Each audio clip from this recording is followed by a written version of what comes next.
നമ്മൾ രണ്ടാമത്തെ ചാപ്റ്ററിന്റെ അടുത്ത സെഷനിലേക്ക് കടക്കുകയാണ്. അപ്പോൾ രണ്ടാമത്തെ ചാപ്റ്ററിൽ നമ്മൾ കണ്ടത് മാർഷ്യലി അനാലിസിസ് കണ്ടു. മാർഷ്യൽ പറയുന്നത് എന്താണ്? ഉപഭോക്താക്കൾ അവരുടെ യൂട്ടിലിറ്റി അല്ലെ സന്തോഷം മാക്സിമം ആക്കാൻ ശ്രമിക്കും. ഏത് പോയിന്റിലാണോ അല്ലെ എത്ര കിലോ വസ്തുക്കൾ മേടിക്കുമ്പോഴാണോ ഒരു ഉപഭോക്താവിന് അദ്ദേഹത്തിന്റെ യൂട്ടിലിറ്റി അല്ലെ സന്തോഷം കൂടിയിരിക്കുന്നത്, മാക്സിമം ആയിരിക്കുന്നത്, ആ പോയിന്റിൽ അല്ലെ അത്രയും അളവ്, ആ മാക്സിമം സാറ്റിസ്ഫാക്ഷൻ നൽകുന്ന അളവ് വസ്തുക്കൾ ആൾക്കാർ മേടിക്കും എന്നുള്ളത്. ഇപ്പോൾ ഒരു വ്യക്തിയെ സംബന്ധിച്ച് ചിലപ്പോൾ 10 ആപ്പിൾ മേടിക്കുമ്പോഴായിരിക്കും ടോട്ടൽ യൂട്ടിലിറ്റി മാക്സിമൈസ് ചെയ്യപ്പെടും. അപ്പോൾ 10 ആപ്പിൾ മേടിക്കുമ്പോഴത്തേക്കും ഓരോ ആപ്പിൾ മേടിക്കുന്നതനുസരിച്ച് അദ്ദേഹത്തിന്റെ ടോട്ടൽ യൂട്ടിലിറ്റി കൂടി വരും. ടി പി കെയർ നമ്മൾ ഓർക്കുക, ഇങ്ങനെ ഉയർന്നു വരുന്ന ടി പി കെയർ. അപ്പോൾ അതിനകത്ത് ഓരോ ആപ്പിൾ മേടിക്കുന്നതനുസരിച്ച് അല്ലെ കൺസ്യൂം ചെയ്യുന്നതനുസരിച്ച് അദ്ദേഹത്തിന്റെ മാർജിൻ യൂട്ടിലിറ്റി കുറഞ്ഞു വരും. ഒന്നാമത്തെ ആപ്പിൾ മേടിക്കുമ്പോഴത്തേക്കും ഭയങ്കര മാർജിൻ യൂട്ടിലിറ്റി, രണ്ടാമത്തെ ആപ്പിൾ മേടിക്കുമ്പോഴത്തേക്കും മാർജിൻ യൂട്ടിലിറ്റി അതിനേക്കാളും കുറവ്, അല്ലെ കഴിക്കുമ്പം മൂന്നാമത്തെ, നാലാമത്തെ, അങ്ങനെ 10ാമത്തെ ആപ്പിൾ കഴിക്കുമ്പോഴായിരിക്കും അദ്ദേഹത്തിന്റെ മാർജിൻ യൂട്ടിലിറ്റി 0 ആകുന്നത്. മാർജിൻ യൂട്ടിലിറ്റി എപ്പോഴാണോ 0 ആകുന്നത്? 10ാമത്തെ ആപ്പിൾ കഴിക്കുമ്പോഴായിരിക്കും, അല്ലെങ്കിൽ മേടിക്കുമ്പോഴും. രണ്ട് രീതിയിലും പറയാറുണ്ട് കേട്ടോ. കഴിക്കുമ്പോഴാണ് ശരിക്കും യൂട്ടിലിറ്റി കിട്ടുന്നത്, പക്ഷെ മേടിക്കുമ്പോഴും നമുക്ക് കഴിക്കുന്ന രീതിയിൽ യൂട്ടിലിറ്റി കിട്ടും എന്നുള്ളതാണ് സങ്കല്പം. നമുക്ക് അത്രയും മതി എന്നുള്ള തോന്നും എന്നുള്ളതാണ് സങ്കല്പം. അപ്പം 10ാമത്തെ ആപ്പിൾ മേടിക്കുമ്പോൾ അല്ലെങ്കിൽ കഴിക്കുമ്പോഴത്തേക്കും മാർജിൻ യൂട്ടിലിറ്റി 0 ആകുകയും ടോട്ടൽ യൂട്ടിലിറ്റി മാക്സിമൈസ് ചെയ്യപ്പെടുകയും ചെയ്യും. അപ്പോൾ ഒരു വ്യക്തിയെ സംബന്ധിച്ച് അദ്ദേഹത്തിന് 10 ആപ്പിൾ മേടിക്കുമ്പോഴായിരിക്കും ടോട്ടൽ യൂട്ടിലിറ്റി മാക്സിമം ആകുന്നു, മാർജിൻ യൂട്ടിലിറ്റി 0 ആകുന്നു. അത്രയും അദ്ദേഹം മേടിക്കുന്നു. അപ്പൊ അദ്ദേഹത്തിന്റെ സിദ്ധാന്തം വെച്ചിട്ട് മറ്റൊരാൾക്ക് ചിലപ്പോൾ 5 ആപ്പിൾ വാങ്ങിച്ചാൽ മതിയായിരിക്കും. അപ്പൊ എന്തുകൊണ്ടാണ് വ്യക്തികൾ ഡിഫറെന്റ് അളവുകളിലെ വസ്തുക്കൾ മേടിക്കുന്നത്, എന്താ അതിന്റെ ഒരു ലോജിക്ക് എന്ന് എക്സ്പ്ലെയിൻ ചെയ്യുന്നതാണ് മാർഷ്യലിൻ കാർഡിൻ യൂട്ടിലിറ്റി അനാലിസിസ് എന്ന് പറയുന്നത്. അദ്ദേഹം പറയുന്നത് മാർജിൻ യൂട്ടിലിറ്റി എന്ന് പറയുന്നത് ഓരോ വ്യക്തികളും മീൻസ് 0 ആക്കാൻ ശ്രമിക്കും, അഥവാ ടോട്ടൽ യൂട്ടിലിറ്റി മാക്സിമൈസ് ചെയ്യാൻ ശ്രമിക്കും. ഇനി വില കുറഞ്ഞ വസ്തുക്കളെ സംബന്ധിച്ചാണെങ്കിൽ അതിന്റെ മാർജിൻ യൂട്ടിലിറ്റി എന്ന് പറയുന്നത് വിശദീകരിക്കുന്ന മറ്റൊരു പോർഷൻ ഉണ്ട്, അത് നമുക്ക് കാണാനുണ്ട്. അതിലേക്ക് ഞാൻ പിന്നെ വരാം. ഓക്കെ, ഇപ്പൊ നമ്മൾ മാർഷ്യലി അനാലിസിസ് കണ്ടു ഈ ചാപ്റ്ററിൽ. മാർഷ്യലി അനാലിസിന്റെ വലിയൊരു ഡ്രോബാക്ക് എന്ന് പറയുന്നത് യൂട്ടിലിറ്റി ക്യാൻ ബി ക്വാണ്ടിഫയബിൾ, അല്ലെങ്കിൽ അളക്കാൻ പറ്റും എന്നുള്ള ഒരു സങ്കല്പമായിരുന്നു. യൂട്ടിലിറ്റി എന്ന് പറയുന്നത് 1, 2, 3 എന്ന രീതിയിൽ നമ്മൾ കൗണ്ട് ചെയ്യാൻ പറ്റും എന്നാണ് മാർഷ്യൽ അസ്യൂം ചെയ്തിരുന്നത്. അതൊരു ഡ്രോബാക്ക് ആണ് എന്നുള്ളത് മനസ്സിലാക്കാൻ പറ്റും. ആ ലിമിറ്റേഷൻ മറികടക്കാൻ വേണ്ടിയാണ് പിന്നീട് ഓർഡിനറി യൂട്ടിലിറ്റി അനാലിസിസ് അല്ലെങ്കിൽ ഇൻഡിഫറൻസ് കർവ് അനാലിസിസ് വരുന്നത്. നമ്മൾ ഇൻഡിഫറൻസ് കർവ് അനാലിസിസ് ശരിക്കും പൂർണ്ണമായിട്ടും കണ്ടിട്ടില്ല. അതിന്റെ ഒരു ബാലൻസ് നമ്മൾ ഈ ചാപ്റ്ററിൽ മീൻസ് ഈ ഒരു സെഷനിൽ കാണുന്നുണ്ട്.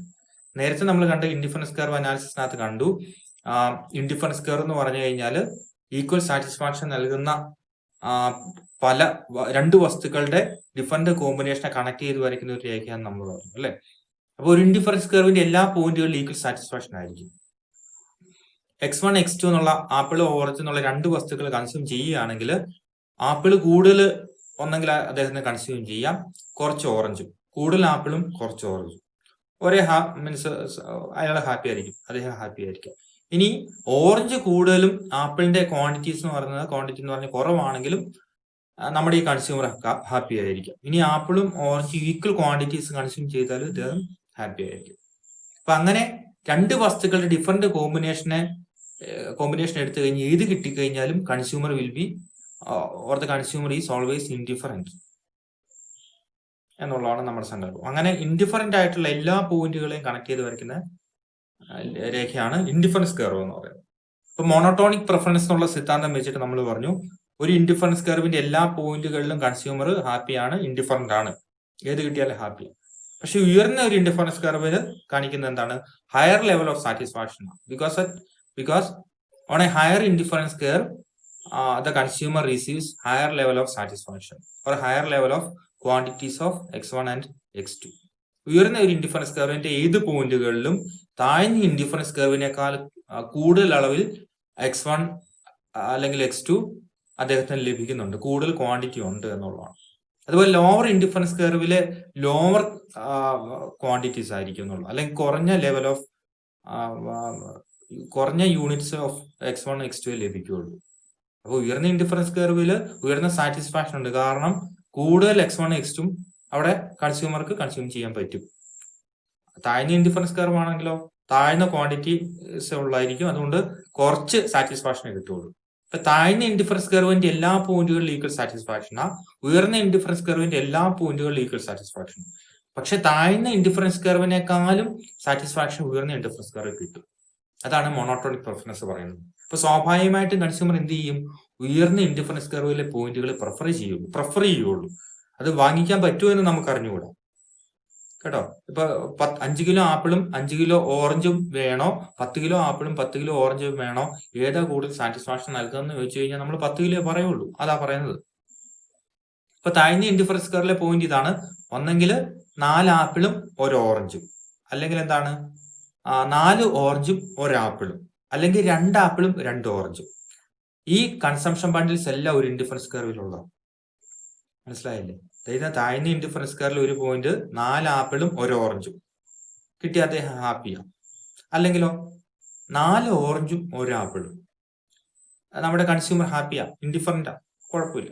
ഇനി 2 ആപ്പിളും 2 ഓറഞ്ചും ആണെങ്കിലോ എന്നാലും ഹാപ്പിയാ. ഇനി നേരെ പറഞ്ഞ പോലെ 3 ആപ്പിളും 2 ഓറഞ്ചും ആണെങ്കിലോ എങ്കിലും ഹാപ്പിയാ. മീൻസ് സാറ്റിസ്ഫാക്ഷൻ ഇവിടെ പ്രശ്നമുള്ളൂ. സാറ്റിസ്ഫാക്ഷൻ എന്ന് പറയുന്നത് സെയിം ആയിരിക്കും ഏത് പോയിന്റ് എടുത്തു കഴിഞ്ഞാൽ, എത്ര ആണെന്ന് പറഞ്ഞത്. അപ്പൊ ചിലപ്പോൾ ഓറഞ്ച് കൂടുതലായിരിക്കും, ചിലപ്പം ആപ്പിൾ ആയിരിക്കും കൂടുതൽ, ഓറഞ്ച് കുറവായിരിക്കാം, ചിലപ്പോൾ 2 ഈക്വൽ ആയിരിക്കാം, ചിലപ്പോൾ ചെറിയ വ്യത്യാസമൊക്കെ കണ്ടേക്കാം. എങ്കിലും അങ്ങനെ അദ്ദേഹത്തോട് ചോദിക്കുമ്പോൾ അദ്ദേഹം പറയും ഇതിനകത്ത് എനിക്ക് ഏത് കോമ്പിനേഷൻ കിട്ടിയാലും ഹാപ്പി എന്ന പോയിന്റ് എല്ലാം ഇൻഡിഫറൻസ് കർവ് വരയ്ക്കാൻ പറ്റിയതാ. 4 1 1 4 2 3 അല്ലെങ്കിൽ 3 2 അങ്ങനെ ഏത് കോമ്പിനേഷൻ ചോദിച്ചാലും അദ്ദേഹം പറയും എനിക്കൊരു കുഴപ്പമില്ല, ഞാൻ ഹാപ്പി, എങ്ങനെ കിട്ടിയാലും കുഴപ്പമില്ലെന്ന് പറയും. അതൊരു താഴ്ന്ന ഇൻഡിഫറൻസ് കർവ്. ഇനി ഒരു ഉയർന്ന ഇൻഡിഫറൻസ് കർവ് പറയാം. 5 ആപ്പിളും 5 ഓറഞ്ചും, 8 ആപ്പിളും 2 ഓറഞ്ചും, 8 ഓറഞ്ചും 2 ആപ്പിളും, 6 ആപ്പിളും 4 ഓറഞ്ചും, 4 ആപ്പിളും 6 ഓറഞ്ചും, അങ്ങനെ കോമ്പിനേഷൻ തന്നിരിക്കുക. അപ്പൊ അതിലേത് ഉയർന്ന ഇൻഡിഫറൻസ് കർവാ? അതിലേത് കിട്ടിയാലും കൺസ്യൂമർ ഹാപ്പിയാണ്. മനസ്സിലായില്ലേ? ഇൻഡിഫറൻറ്റ്. ആ ഉയർന്ന ഇൻഡിഫറൻസ് കർവിൽ ഏത് പോയിന്റുകളിലും ഈക്വൽ സാറ്റിസ്ഫാക്ഷനാണ്. ഒന്നെങ്കിൽ ആപ്പിൾ കൂടുതലായിരിക്കും, ഓറഞ്ച് കുറവായിരിക്കും, അല്ലെങ്കിൽ ഓറഞ്ച് കൂടുതലായിരിക്കും, ആപ്പിള് അതുപോലെ ആയിരിക്കാം. അപ്പൊ അതിലേത് പോയിന്റിലും ഹാപ്പിയാണ്. പക്ഷെ നമ്മൾ ചോദിക്കുവാണ് 3 ആപ്പിളും 2 ഓറഞ്ചും ആണോ ഇഷ്ടപ്പെടുന്നത് അല്ലെങ്കിൽ പ്രിഫർ ചെയ്യുക, അതോ 6 ആപ്പിളും 4 ഓറഞ്ചും ആണെന്ന് ചോദിച്ചാൽ സ്വാഭാവികമായിട്ട് നമ്മൾ 6 4 എന്നുള്ളത് പ്രിഫർ ചെയ്യുള്ളൂ അല്ലെ. 3 2 6 4 നമ്മൾ പ്രിഫർ ചെയ്യുള്ളൂ. അപ്പൊ 3 2 എന്ന് പറയുന്ന താഴ്ന്ന ഇൻഡിഫറൻസ് കർവും 6 4 ഉയർന്ന ഇൻഡിഫറൻസ് കർവും. അപ്പൊ കൺസ്യൂമർ എപ്പോഴും ഉയർന്ന ഇൻഡിഫറൻസ് കർവില് എത്തിപ്പെടാനേ ശ്രമിക്കുകയുള്ളൂ. കാരണം അവിടെ ഉയർന്ന ഇൻഡിഫറൻസ് കർവ് ഉയർന്ന ലെവൽ ഓഫ് സാറ്റിസ്ഫാക്ഷൻ അഥവാ യൂട്ടിലിറ്റി നൽകുന്നു എന്നുള്ളതാണ് നമ്മുടെ സങ്കല്പം. ആ ഇൻഡിഫറൻസ് കർവ് കൺസ്യൂമർക്ക് ഉയർന്ന ഇൻഡിഫറൻസ് കർവ് 6 ആപ്പിളും 4 ഓറഞ്ചും മേടിക്കാൻ പറ്റുന്നതാണോ അല്ലയോ എന്നുള്ള ചോദ്യം വരുന്നില്ല ഇപ്പൊ കേട്ടോ, അല്ലെങ്കിൽ നമ്മൾ വരുന്നേ ഉള്ളൂ. അപ്പൊ ഇത്ര നമുക്കറിയാം. ഇൻഡിഫറൻസ് കർവ് എന്താണെന്ന് നമുക്കറിയാം. ആ ഇൻഡിഫറൻസ് കർവിന്റെ ഉയർന്ന ഇൻഡിഫറൻസ് കർവ് ഉയർന്ന സാറ്റിസ്ഫാക്ഷൻ കിട്ടുമെന്ന് അറിയാം. ഇൻഡിഫറൻസ് കർവിന്റെ സ്ലോപ്പ് നമുക്കറിയാം അല്ലെ. Delta x2 divide by delta x1 എന്ന് പറഞ്ഞ MRS ആണെന്ന് പറഞ്ഞു. ഇൻഡിഫറൻസ് കർവിന്റെ സ്ലോപ്പ് എന്ന് പറയുന്നത് ഡിമിനിഷിംഗ് ആണ്, ഡിമിനിഷിംഗ് റേറ്റ് ഓഫ് സബ്സ്റ്റിറ്റ്യൂഷൻ ആണെന്ന് നമ്മൾ പറഞ്ഞു. കാര്യമൊക്കെ നമ്മൾ കണ്ട. പിന്നെ നമ്മൾ കണ്ട ബജറ്റ് ലൈൻ ആണ്. ബജറ്റ് ലൈൻ എന്ന് പറയുന്നത് ഉപഭോക്താവിന് മേടിക്കാൻ പറ്റുന്ന 2 വസ്തുക്കളുടെ ഡിഫറെന്റ് കോമ്പിനേഷൻ. ഉപഭോക്താവിന്റെ വരുമാനം തരുന്നുണ്ട്, 2 വസ്തുക്കളുടെ പ്രൈസസ് തരുന്നുണ്ട്. അങ്ങനെയാണെങ്കിൽ അദ്ദേഹത്തിന് മേടിക്കാൻ പറ്റുന്ന 2 വസ്തുക്കളുടെ കോമ്പിനേഷൻസ് ഉണ്ട്. അതിനെ കണക്ട് ചെയ്ത് വരിക്കുന്ന രേഖയാണ് ബജറ്റ് ലൈൻ എന്ന് പറയുന്നത് നമുക്കറിയാം അല്ലെ. അപ്പൊ ഒന്ന് ബജറ്റ് ലൈൻ എന്ന് പറഞ്ഞാൽ റിയലാ എന്ന് പറഞ്ഞാൽ നമുക്ക് ഒരാളുടെ വരുമാനം അറിയാമെങ്കിൽ 2 വസ്തുക്കളുടെ വില അറിയാമെങ്കിൽ നമുക്ക് പറയാൻ പറ്റും അയാൾക്ക് ഈ 2 വസ്തുക്കളിൽ എത്ര വീതം മേടിക്കാൻ പറ്റുമോ നമുക്ക് കണക്ക് കൂട്ടാം. പക്ഷെ ഇൻഡിഫറൻസ് കർവ് അങ്ങനെയല്ല. ഇൻഡിഫറൻസ് കർവിനകത്ത് ഇത്രേ ചോദിക്കുന്നുള്ളൂ. 2 വസ്തുക്കളുണ്ട്. ജാഗ്വാർ എന്ന് പറഞ്ഞൊരു കാറുണ്ട്, ലാൻഡ് റോവർ എന്ന് പറഞ്ഞ കാറുണ്ട്. നിങ്ങൾക്കില്ല ഏതാ ഇഷ്ടം? 2 ഒരേ ഇഷ്ടമാണ് എന്ന രീതി പറയുന്നുള്ളത്. മേടിക്കാൻ പറ്റുമോ ഇല്ലയോ എന്നുള്ള ചോദ്യം അതിലേക്ക് വരുന്നില്ല. മനസ്സിലായില്ലേ? അപ്പൊ ബജറ്റ് ലൈൻ എന്ന് പറഞ്ഞാൽ റിയൽ ആണ്, നമുക്ക് കാൽക്കുലേറ്റ് ചെയ്യാൻ പറ്റും. ഇൻഡിഫറൻസ് കർവ് എന്ന് പറയുന്നത് റിയൽ ആണോ എന്ന് ചോദിച്ചാൽ നമുക്കത് അബ്സ്ട്രാക്റ്റാ, കോൺക്രീറ്റ് അല്ല. ഒരാളുടെ ചോദിക്കുമ്പോൾ അയാൾ പറയും എനിക്കിതാ ഇഷ്ടം എന്ന് പറയുന്നത് മാത്രമേ ഉള്ളൂ. അത് മേടിക്കാൻ പറ്റുമോ ഇല്ലയോ എന്നുള്ള ചോദ്യം അവിടെ വരുന്നില്ല. നമുക്കത് പറയാൻ പറ്റില്ല. മനസ്സിലായില്ല? അപ്പൊ അതിലേക്ക് നമുക്ക് ഈ ചാപ്റ്ററിൽ നമ്മൾ കാണാൻ പോകുന്ന അതിന്റെ കുറച്ച് കാര്യങ്ങളൊക്കെയാണ്. അത് പറയാൻ വേണ്ടി ഇത്രയും പറഞ്ഞത്. ബജറ്റ് ലൈനകത്തുണ്ടാകുന്ന മാറ്റങ്ങൾ നമ്മൾ കഴിഞ്ഞ ക്ലാസ്സിൽ പറഞ്ഞായിരുന്നു അല്ലെ. ഒന്നാമത്തെ വസ്തുവിന്റെ വില കുറയുവാണെങ്കിൽ ബജറ്റ് ലൈന് റൈറ്റിലേക്ക് ഷിഫ്റ്റ് ചെയ്യും എന്ന് പറഞ്ഞു. P1 എന്ന് പറയുന്നത്. അപ്പൊ if the price of good 1, ഒന്നാമത്തെ വസ്തുവിന്റെ വില ഇൻക്രീസ് ചെയ്യുകയാണെങ്കിൽ budget line will shift leftwards, ഇടതുവശത്തേക്ക് ഷിഫ്റ്റ് ചെയ്യണം. അപ്പൊ അതുപോലെ തന്നെയാണ് രണ്ടാമത്തെ വസ്തു X2 ഗുഡ് 2ന്റെ വില കുറഞ്ഞു കഴിഞ്ഞാലും ബജറ്റ് ലൈന് മുകളിലേക്ക് ഷിഫ്റ്റ് ചെയ്യും, അപ്പുറത്തെ സൈഡിലേക്ക് ഷിഫ്റ്റ് ചെയ്യും. അതുപോലെ രണ്ടാമത്തെ വസ്തുവിന്റെ വില കൂടിക്കഴിഞ്ഞാൽ ബജറ്റ് ലൈന് അകത്തേക്ക് ഷിഫ്റ്റ് ചെയ്യും. അത് നമ്മൾ പറഞ്ഞിട്ടില്ല, ജസ്റ്റ് ഒന്ന് മനസ്സിലാക്കിയാൽ മതി, കൺഫ്യൂഷൻ ഉണ്ടാവാണ്ടിരിക്കാൻ വേണ്ടി രണ്ടും പറയാണ്ടിരുന്നത്. അപ്പൊ ഒന്നാമത്തെ വസ്തുവിന്റെ വില കുറഞ്ഞാലോ കൂടിയാലോ ബജറ്റ് ലൈന് റൈറ്റിലേക്ക് ലെഫ്റ്റിലേക്ക് ഷിഫ്റ്റ് ചെയ്യുന്നുള്ള കാര്യം നമ്മൾ പറഞ്ഞു. അപ്പൊ അതുപോലെ ഇൻകത്തെ മാറ്റം ഉണ്ടായി കഴിഞ്ഞാൽ ബജറ്റ് ലൈന് വെർട്ടിക്കൽ ഇന്റർസെപ്റ്റും ഹൊറിസോണ്ടൽ ഇന്റർസെപ്റ്റും ഒരേ രീതി മാറും. ബജറ്റ് ലൈൻ പാരലൽ ആയിട്ട് ഷിഫ്റ്റ് ചെയ്യും. അത് നമ്മൾ കഴിഞ്ഞ ക്ലാസ്സിൽ കണ്ട. അപ്പൊ ഇനി നമ്മൾ കാണാൻ പോകുന്നത് കൺസ്യൂമേഴ്സ് ഇക്വിലിബ്രിയം എന്ന് പറയുന്ന ഒരു സെഷനാണ്. Consumers equilibrium with indifference curve approach. ഉപഭോക്താവിന്റെ സന്തുലിതാവസ്ഥ അതെന്താന്നുള്ളതാണ് നമ്മൾ കാണാൻ പോകുന്നത്.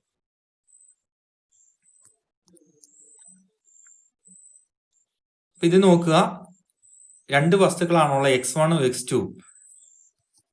X1 എന്ന് പറഞ്ഞ ഒന്നാമത്തെ വസ്തു, X2 എന്നുള്ള രണ്ടാമത്തെ വസ്തു മെഷർ ചെയ്തിരിക്കുകയാണ്. രണ്ട് വസ്തുക്കളാണ് ഉള്ളത്. ഇപ്പം ഇൻഡിഫറൻസ് കർവുകൾ തന്നിട്ടുണ്ട്. IC1 എന്നുള്ള ഒരു താഴത്തെ ഒരു ഇൻഡിഫറൻസ് കർവാണ്, ഒരു ലോവർ ഇൻഡിഫറൻസ് കർവാണ് കാണിക്കുന്നത്. IC2 എന്ന് പറയുന്നത് രണ്ടാമത്തെ ഇൻഡിഫറൻസ് കർവാണ്. IC3 എന്ന് പറയുന്നത് മൂന്നാമത്തെ ഇൻഡിഫറൻസ് കർവ്. IC2 എന്ന് തന്നെ അവിടെ കൊടുത്തിരിക്കുന്നത്, അത് മൈൻഡ് ചെയ്യേണ്ട. IC3 അത്.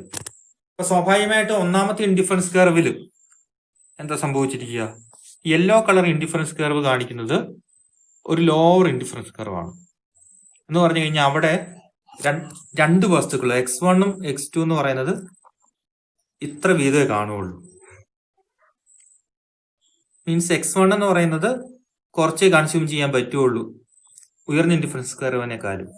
X2 എന്ന് പറയുന്നത് ഇവിടെ മാത്രം വരെ എത്തുള്ളൂ. ഇനി ഈ ഗ്രീൻ കളർ ഇൻഡിഫറൻസ് കർവിലേക്ക് നോക്കുക. യെല്ലോ കളർ ഇൻഡിഫറൻസ് കർവിനേക്കാളും കൂടുതൽ quantities of X1 X2 consume ചെയ്യാൻ പറ്റും. അതുകൊണ്ട് ഉപഭോക്താവ് ഇപ്പോഴും ഉയർന്ന ഇൻഡിഫറൻസ് കർവ് പ്രിഫർ ചെയ്യുന്നുള്ള. ഇനി ആ ബ്ലൂ കളർ ഇൻഡിഫറൻസ് കർവ് നോക്കുക. ഇനി ബ്ലൂ കളർ ഇൻഡിഫറൻസ് കർവിന്റെ പോയിന്റിലാണെങ്കിലോ കൂടുതൽ quantities of X2 X1 consume ചെയ്യാൻ പറ്റും. അതുകൊണ്ട് ശരിക്കും നമ്മുടെ കൺസ്യൂമർ ഈ ബ്ലൂ കളർ ഇൻഡിഫറൻസ് കർവ് ആയിരിക്കും പ്രിഫർ ചെയ്യുക. കാരണം അവിടെ എന്താണ്, അവിടെ കൂടുതൽ അളവ് X1 X2 കണ്ടേക്കാം. ചിലപ്പോൾ 6 ആണെന്ന് കരുതുക, അത്രയും X1 X2 അവിടെ കണ്ടേക്കാം. ഇത് ചിലപ്പോൾ 4 ആയിരിക്കും ഗ്രീൻ കളർ ഇൻഡിഫറൻസ് കർവിൽ. ഇത് 2 ആയിരിക്കും ഏറ്റവും താഴത്തെ ഇൻഡിഫറൻസ് കർവ്. അപ്പോൾ ഉയർന്ന ഇൻഡിഫറൻസ് കർവിൽ ഉയർന്ന quantities of X1 and X2 can be consume, and lower indifference കർവിൽ lower quantities of 2 goods can only be consumed. പക്ഷെ ഇതിനകത്തൊരു പ്രശ്നം എന്താണ്? ഇപ്പൊ നമുക്കറിയാം താഴ്ന്ന ഇൻഡിഫറൻസ് കർവിനേക്കാളും കൂടുതൽ ക്വാണ്ടിറ്റീസ് ഉയർന്ന ഇൻഡിഫറൻസ് കർവ് തരുന്നുണ്ട് അല്ലെ? പക്ഷെ അത് മേടിക്കാൻ പറ്റുമോ എന്നുള്ളതാണ് മെയിൻ ആയിട്ടുള്ള ഒരു ക്വസ്റ്റ്യൻ. മേടിക്കാൻ പറ്റുമോ ഇല്ലയോ എന്നുള്ളതാണ്. ഓക്കെ, ഇപ്പൊ നോക്കുക, നമ്മൾ ഇൻഡിഫറൻസ് കർവ് നമ്മൾ പറഞ്ഞ ബ്ലൂ എന്നുള്ള കളറിലെ ഇൻഡിഫറൻസ് കർവിലെ പോയിന്റുകളായിരിക്കും കൂടുതൽ പ്രിഫറബിൾ ആയിട്ടുള്ളത് കൺസ്യൂമറെ സംബന്ധിച്ച്. പക്ഷെ അത് ഇദ്ദേഹത്തിന് മേടിക്കാൻ പറ്റുമോ? അത് നമ്മൾ അളക്കുന്നത് എങ്ങനെയാണ്? ബജറ്റ് ലൈൻ വെച്ചിട്ടാണ്. ഇവിടെ ഒരു ബജറ്റ് ലൈൻ വരച്ചിട്ടുണ്ട്. ഒരു ബജറ്റ് ലൈൻ ഇവിടെ CD എന്നുള്ളൊരു ബജറ്റ് ലൈൻ വരച്ചിട്ടുണ്ട്. ആ ബജറ്റ് ലൈൻ എങ്ങനെയാ വരച്ചതെന്ന് നമുക്ക് ഇപ്പോൾ അറിയത്തില്ല. അത് ഒരു വ്യക്തിയുടെ ഇൻകം തന്നിട്ടുണ്ട്, അദ്ദേഹത്തിന്റെ അല്ലെങ്കിൽ രണ്ട് വസ്തുക്കളുടെ പ്രൈസുകൾ തന്നിട്ടുണ്ട്. അത് വെച്ചിട്ട് ഡിഫറെന്റ് കൺസംഷൻ ബണ്ടിൽസ് കിട്ടിയിട്ട് അതിന്റെ അടിസ്ഥാനത്തിലാണ് ഈ ബജറ്റ് ലൈൻ വരച്ചിട്ടുള്ളത്. ഈ ഒരു ബജറ്റ് ലൈൻ ഇങ്ങനെ വരച്ചിട്ടുണ്ട്, നമുക്കതറിയാം, അങ്ങനെയാണ് വരച്ചിട്ടുള്ളത്. അപ്പം നമുക്കറിയാം എന്താണ്, ഈ ബജറ്റ് ലൈന് ഉള്ളിലുള്ള പോയിന്റുകളിലെ അളവുകൾ ഇദ്ദേഹത്തിന് മേടിക്കാൻ സാധിക്കും. ആർക്കാ? ഈ വ്യക്തിക്ക്. ബജറ്റ് ലൈനിന്റെ ഉള്ളിലുള്ള പോയിന്റുകൾ ഇദ്ദേഹത്തിന് മേടിക്കാൻ സാധിക്കും അല്ലെ? ബജറ്റ് ലൈനിലുള്ള പോയിന്റുകൾ, ഈ ഒരു പോയിന്റുകളിൽ കൺസംഷൻസ് അല്ലെങ്കിൽ ഗുഡ്സും അദ്ദേഹത്തിന് മേടിക്കാൻ പറ്റും. ഈ അളവെന്ന് പറയുന്നത് ഇതിപ്പോ 1, 4 ആന്ന് കരുതിക്കും, മേടിക്കാൻ സാധിക്കും. 2, 3 ആന്ന് കരുതിക്കും. ഇത് മേടിക്കാൻ സാധിക്കും. ചുരുക്കി പറഞ്ഞാൽ ബജറ്റ് ലൈനിലെ ഏതൊരു പോയിന്റുകളിലെ അളവ് സാധനങ്ങൾ മേടിക്കാൻ സാധിക്കും, അതിനുള്ളിലുള്ളത് മേടിക്കാൻ സാധിക്കും. ബജറ്റ് ലൈന് പുറത്തുള്ള അളവ് സാധനങ്ങൾ മേടിക്കാൻ സാധിക്കുമോ? ഇല്ല എന്നുള്ളതാണ് ഉത്തരം. നമ്മളത് ബജറ്റ് ലൈൻ പഠിപ്പിച്ച സമയത്ത് പറഞ്ഞിരുന്നു, ബജറ്റ് ലൈൻ ഉള്ളിലുള്ള പോയിന്റുകളിലെ സാധനങ്ങൾ മേടിക്കാം, ബജറ്റ് ലൈനിലുള്ള പോയിന്റിലെ അളവ് സാധനങ്ങൾ മേടിക്കാം, അല്ലെ? x1 x2 എന്ന് പറയുന്നത് 6, 2 എത്രയെങ്കിലും ആയിക്കോട്ടെ, ആ അളവ് ബജറ്റ് ലൈനിലെ മേടിക്കാൻ പറ്റും, ബജറ്റ് ലൈൻ ഉള്ളിലുള്ളത് മേടിക്കാൻ പറ്റും. പക്ഷെ ബജറ്റ് ലൈന് പുറത്തുള്ള പോയിന്റിലെ സാധനങ്ങൾ മേടിക്കാൻ പറ്റുമോ? മേടിക്കാൻ സാധിക്കില്ല എന്നുള്ളതാണ് ആൻസർ. അപ്പൊ ഇവിടെ നമ്മുടെ കൺസ്യൂമർ ഏത് അളവ് അല്ലെ എത്ര അളവ് സാധനങ്ങൾ മേടിക്കും എന്ന് പറയുന്ന ഇതാണ്. ഒരു കൺസ്യൂമേഴ്സ് ഇക്വിലിബ്രിയം എന്നുള്ള പോയിന്റിൽ എത്തണം എന്നുണ്ടെങ്കിൽ ഒരു ഉപഭോക്താവിന്റെ സന്തുലിതാവസ്ഥ എന്ന് പറയുന്നത് എന്താണ്? അതിന്റെ കണ്ടീഷൻ എവിടെ പറയുന്നത്? ഒരു ഉപഭോക്താവ് എത്ര അളവ് സാധനം മേടിക്കണം എന്നുള്ളത് തിയറിറ്റിക്കലായിട്ട് എക്സ്പ്ലെയിൻ ചെയ്യുന്ന സിദ്ധാന്തമാണ് ഇവിടെ നമ്മൾ പഠിക്കുന്നത്. അത് പ്രകാരം ഒരു ഇൻഡിഫറൻസ് കർവും കൺസ്യൂമറുടെ ബജറ്റ് ലൈനും ടാൻജന്റ് ആകുന്ന പോയിന്റ്, ഇവിടെ ഇ എന്നുള്ള പോയിന്റ്, അത് ആ പോയിന്റിലെ അളവ് സാധനങ്ങളായിരിക്കും ഒരു കൺസ്യൂമർ മേടിക്കുക എന്നുള്ളതാണ് പറയുക. ഫോർ എക്സാമ്പിൾ ഇവിടെ ഇത് 4 ആണെന്ന് കരുതുക. ഇവിടെ അതിന്റെ ഒന്നാമത്തെ വസ്തുവിന്റെ രണ്ടാമത്തെ വസ്തുവിന്റെ വലിയ എനിക്കൊന്നും തരാത്തതുകൊണ്ട് നമുക്കത് എത്രയാണെന്ന് അറിയത്തില്ല, എങ്കിലും സങ്കല്പിക്കുക 4 എന്നുള്ളത്. 4 കിലോ x1ഉം 4 കിലോ x2 ആയിരിക്കും ഇദ്ദേഹം പ്രിഫർ ചെയ്യുക. അതിന് കാരണം എന്താണ്? അതിന് കാരണം ഇതാണ്, അദ്ദേഹത്തെ സംബന്ധിച്ച് വേണമെങ്കിൽ അദ്ദേഹത്തിന് എ എന്നുള്ള പോയിന്റിലെ സാധനങ്ങൾ മേടിക്കാം. അപ്പോൾ ഒരു ഒന്നാമത്തെ കണ്ടീഷൻ ഇതാണ്, അദ്ദേഹം ഈ എന്നുള്ള പോയിന്റിലെ വസ്തുക്കൾ മേടിക്കുമെന്ന് പറയാൻ കാരണം ഇതാണ്, 4 എന്ന് പറയാൻ കാരണം ഇതാണ്. അതിന്റെ കണ്ടീഷൻ ഇതാ, ഇൻഡിഫറൻസ് കർവിന്റെ സ്ലോപ്പും ബജറ്റ് ലൈനിന്റെ സ്ലോപ്പും തുല്യമായിരിക്കണം എന്നുള്ളതാണ് കണ്ടീഷൻ. അതായത് ഒരു ഉപഭോക്താവ് മാർക്കറ്റിൽ നിന്ന് വസ്തുക്കൾ മേടിക്കണം എന്നുണ്ടെങ്കിൽ, കൺസ്യൂമേഴ്സിന് ഇക്വിലിബ്രിയം എത്തിച്ചേരണം എന്നുണ്ടെങ്കിൽ ഉള്ള പ്രധാനമായിട്ടുള്ള കണ്ടീഷൻ ഇതാണ്, slope of the indifference curve must be equal to the slope of the budget line. അതായത് ഒരു ഇൻഡിഫറൻസ് കർവിന്റെ സ്ലോപ്പ് ഇങ്ങനെ MRS ആണെന്ന് നമ്മൾ പറഞ്ഞു, അല്ലെ? അത് ഡിക്ലൈനിങ് ആണെന്ന് പറഞ്ഞു. അതിന്റെ സ്ലോപ്പ് നമ്മൾ മെഷർ ചെയ്യുകയാണെങ്കിൽ 4, 2, 1 എന്നിങ്ങനെയായിരിക്കും എന്ന് കരുതുക. Slope diminishing rate of substitution, അല്ലെ? ഇൻഡിഫറൻസ് കർവിന്റെ സ്ലോപ്പ് എന്ന് പറയുന്നത് നമ്മൾ മെഷർ ചെയ്യുമ്പോൾ കുറഞ്ഞു വരും എന്ന് പറഞ്ഞു. അതുപോലെ ബജറ്റ് ലൈനിന്റെ സ്ലോപ്പ് നമ്മൾ പറഞ്ഞു, എങ്ങനെയാണ്? P1 ഡിവൈഡ് ബൈ P2, അല്ലെ? പ്രൈസ് റേഷ്യോ തന്നെയാണ് അതിന്റെ സ്ലോപ്പ് നമ്മൾ പറഞ്ഞായിരുന്നു. അപ്പൊ ബജറ്റ് ലൈനിന്റെ സ്ലോപ്പ് 2 ആണെങ്കിൽ ഇൻഡിഫറൻസ് കർവിന്റെ സ്ലോപ്പ് 4 നിന്ന് കുറഞ്ഞ് അല്ലെങ്കിൽ 6 നിന്ന് കുറഞ്ഞ് എപ്പോഴാണോ ബജറ്റ് ലൈനിന്റെ സ്ലോപ്പും ഇൻഡിഫറൻസ് കർവിന്റെ സ്ലോപ്പും തുല്യമാകുന്നത്, അത് ചിലപ്പോൾ 1 ആയിരിക്കാം, ചിലപ്പോൾ 2 ആയിരിക്കും, ചിലപ്പോൾ 4 ആയിരിക്കും, നമുക്ക് അത് അറിഞ്ഞുകൂടാ. അങ്ങനെ ഇൻഡിഫറൻസ് കർവിന്റെ സ്ലോപ്പും ബജറ്റ് ലൈനിന്റെ സ്ലോപ്പും തുല്യമാകുന്ന പോയിന്റിലെ അളവ്, പോയിന്റിലെ ക്വാണ്ടിറ്റീസ് ആയിരിക്കും, quantities of x1 and x2 ആയിരിക്കും ഒരു കൺസ്യൂമർ മേടിക്കുക. അല്ലെങ്കിൽ ആ അളവ് വസ്തുക്കൾ മേടിച്ചാലേ കൺസ്യൂമർ ഒപ്റ്റിമൽ ലെവലിൽ എത്തിയെന്ന് നമുക്ക് പറയാൻ പറ്റുള്ളൂ എന്നാണ് ഈ സിദ്ധാന്തം പറയുന്നത്. അപ്പൊ ചുരുക്കി പറഞ്ഞാൽ കൺസ്യൂമേഴ്സ് ഇക്വിലിബ്രിയത്തിന്റെ കണ്ടീഷൻ എന്താണ്? ഇൻഡിഫറൻസ് കർവും ബജറ്റ് ലൈനും ടാൻജന്റ് ആവണം. First condition tangency. മനസ്സിലായില്ല? First condition. അപ്പൊ ഇൻഡിഫറൻസ് കർവും ബജറ്റ് ലൈനും ടാൻജന്റ് ആവണം, കൂട്ടിമുട്ടണം. ഒന്നാമത്തെ കണ്ടീഷൻ ടാൻജന്റ് ആവണം.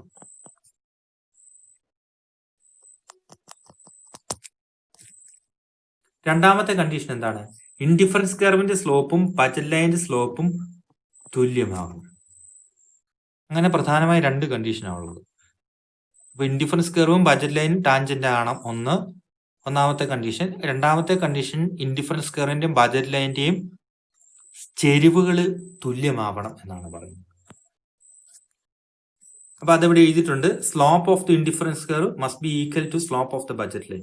അഥവാ delta x2 divide by delta x1 is equal to P1 divide by P2 എന്നുള്ളത്. അതായത് മാറിയ റേറ്റ് ഓഫ് സബ്സ്റ്റിറ്റ്യൂഷൻ, ഇൻഡിഫറൻസ് കർവിന്റെ സ്ലോപ്പ് ആണ്, പ്രൈസ് റേഷ്യോ ബജറ്റ് ലൈനിന്റെ സ്ലോപ്പ്, രണ്ടും തുല്യമാകണം എന്നാണ് പറയുന്നത്.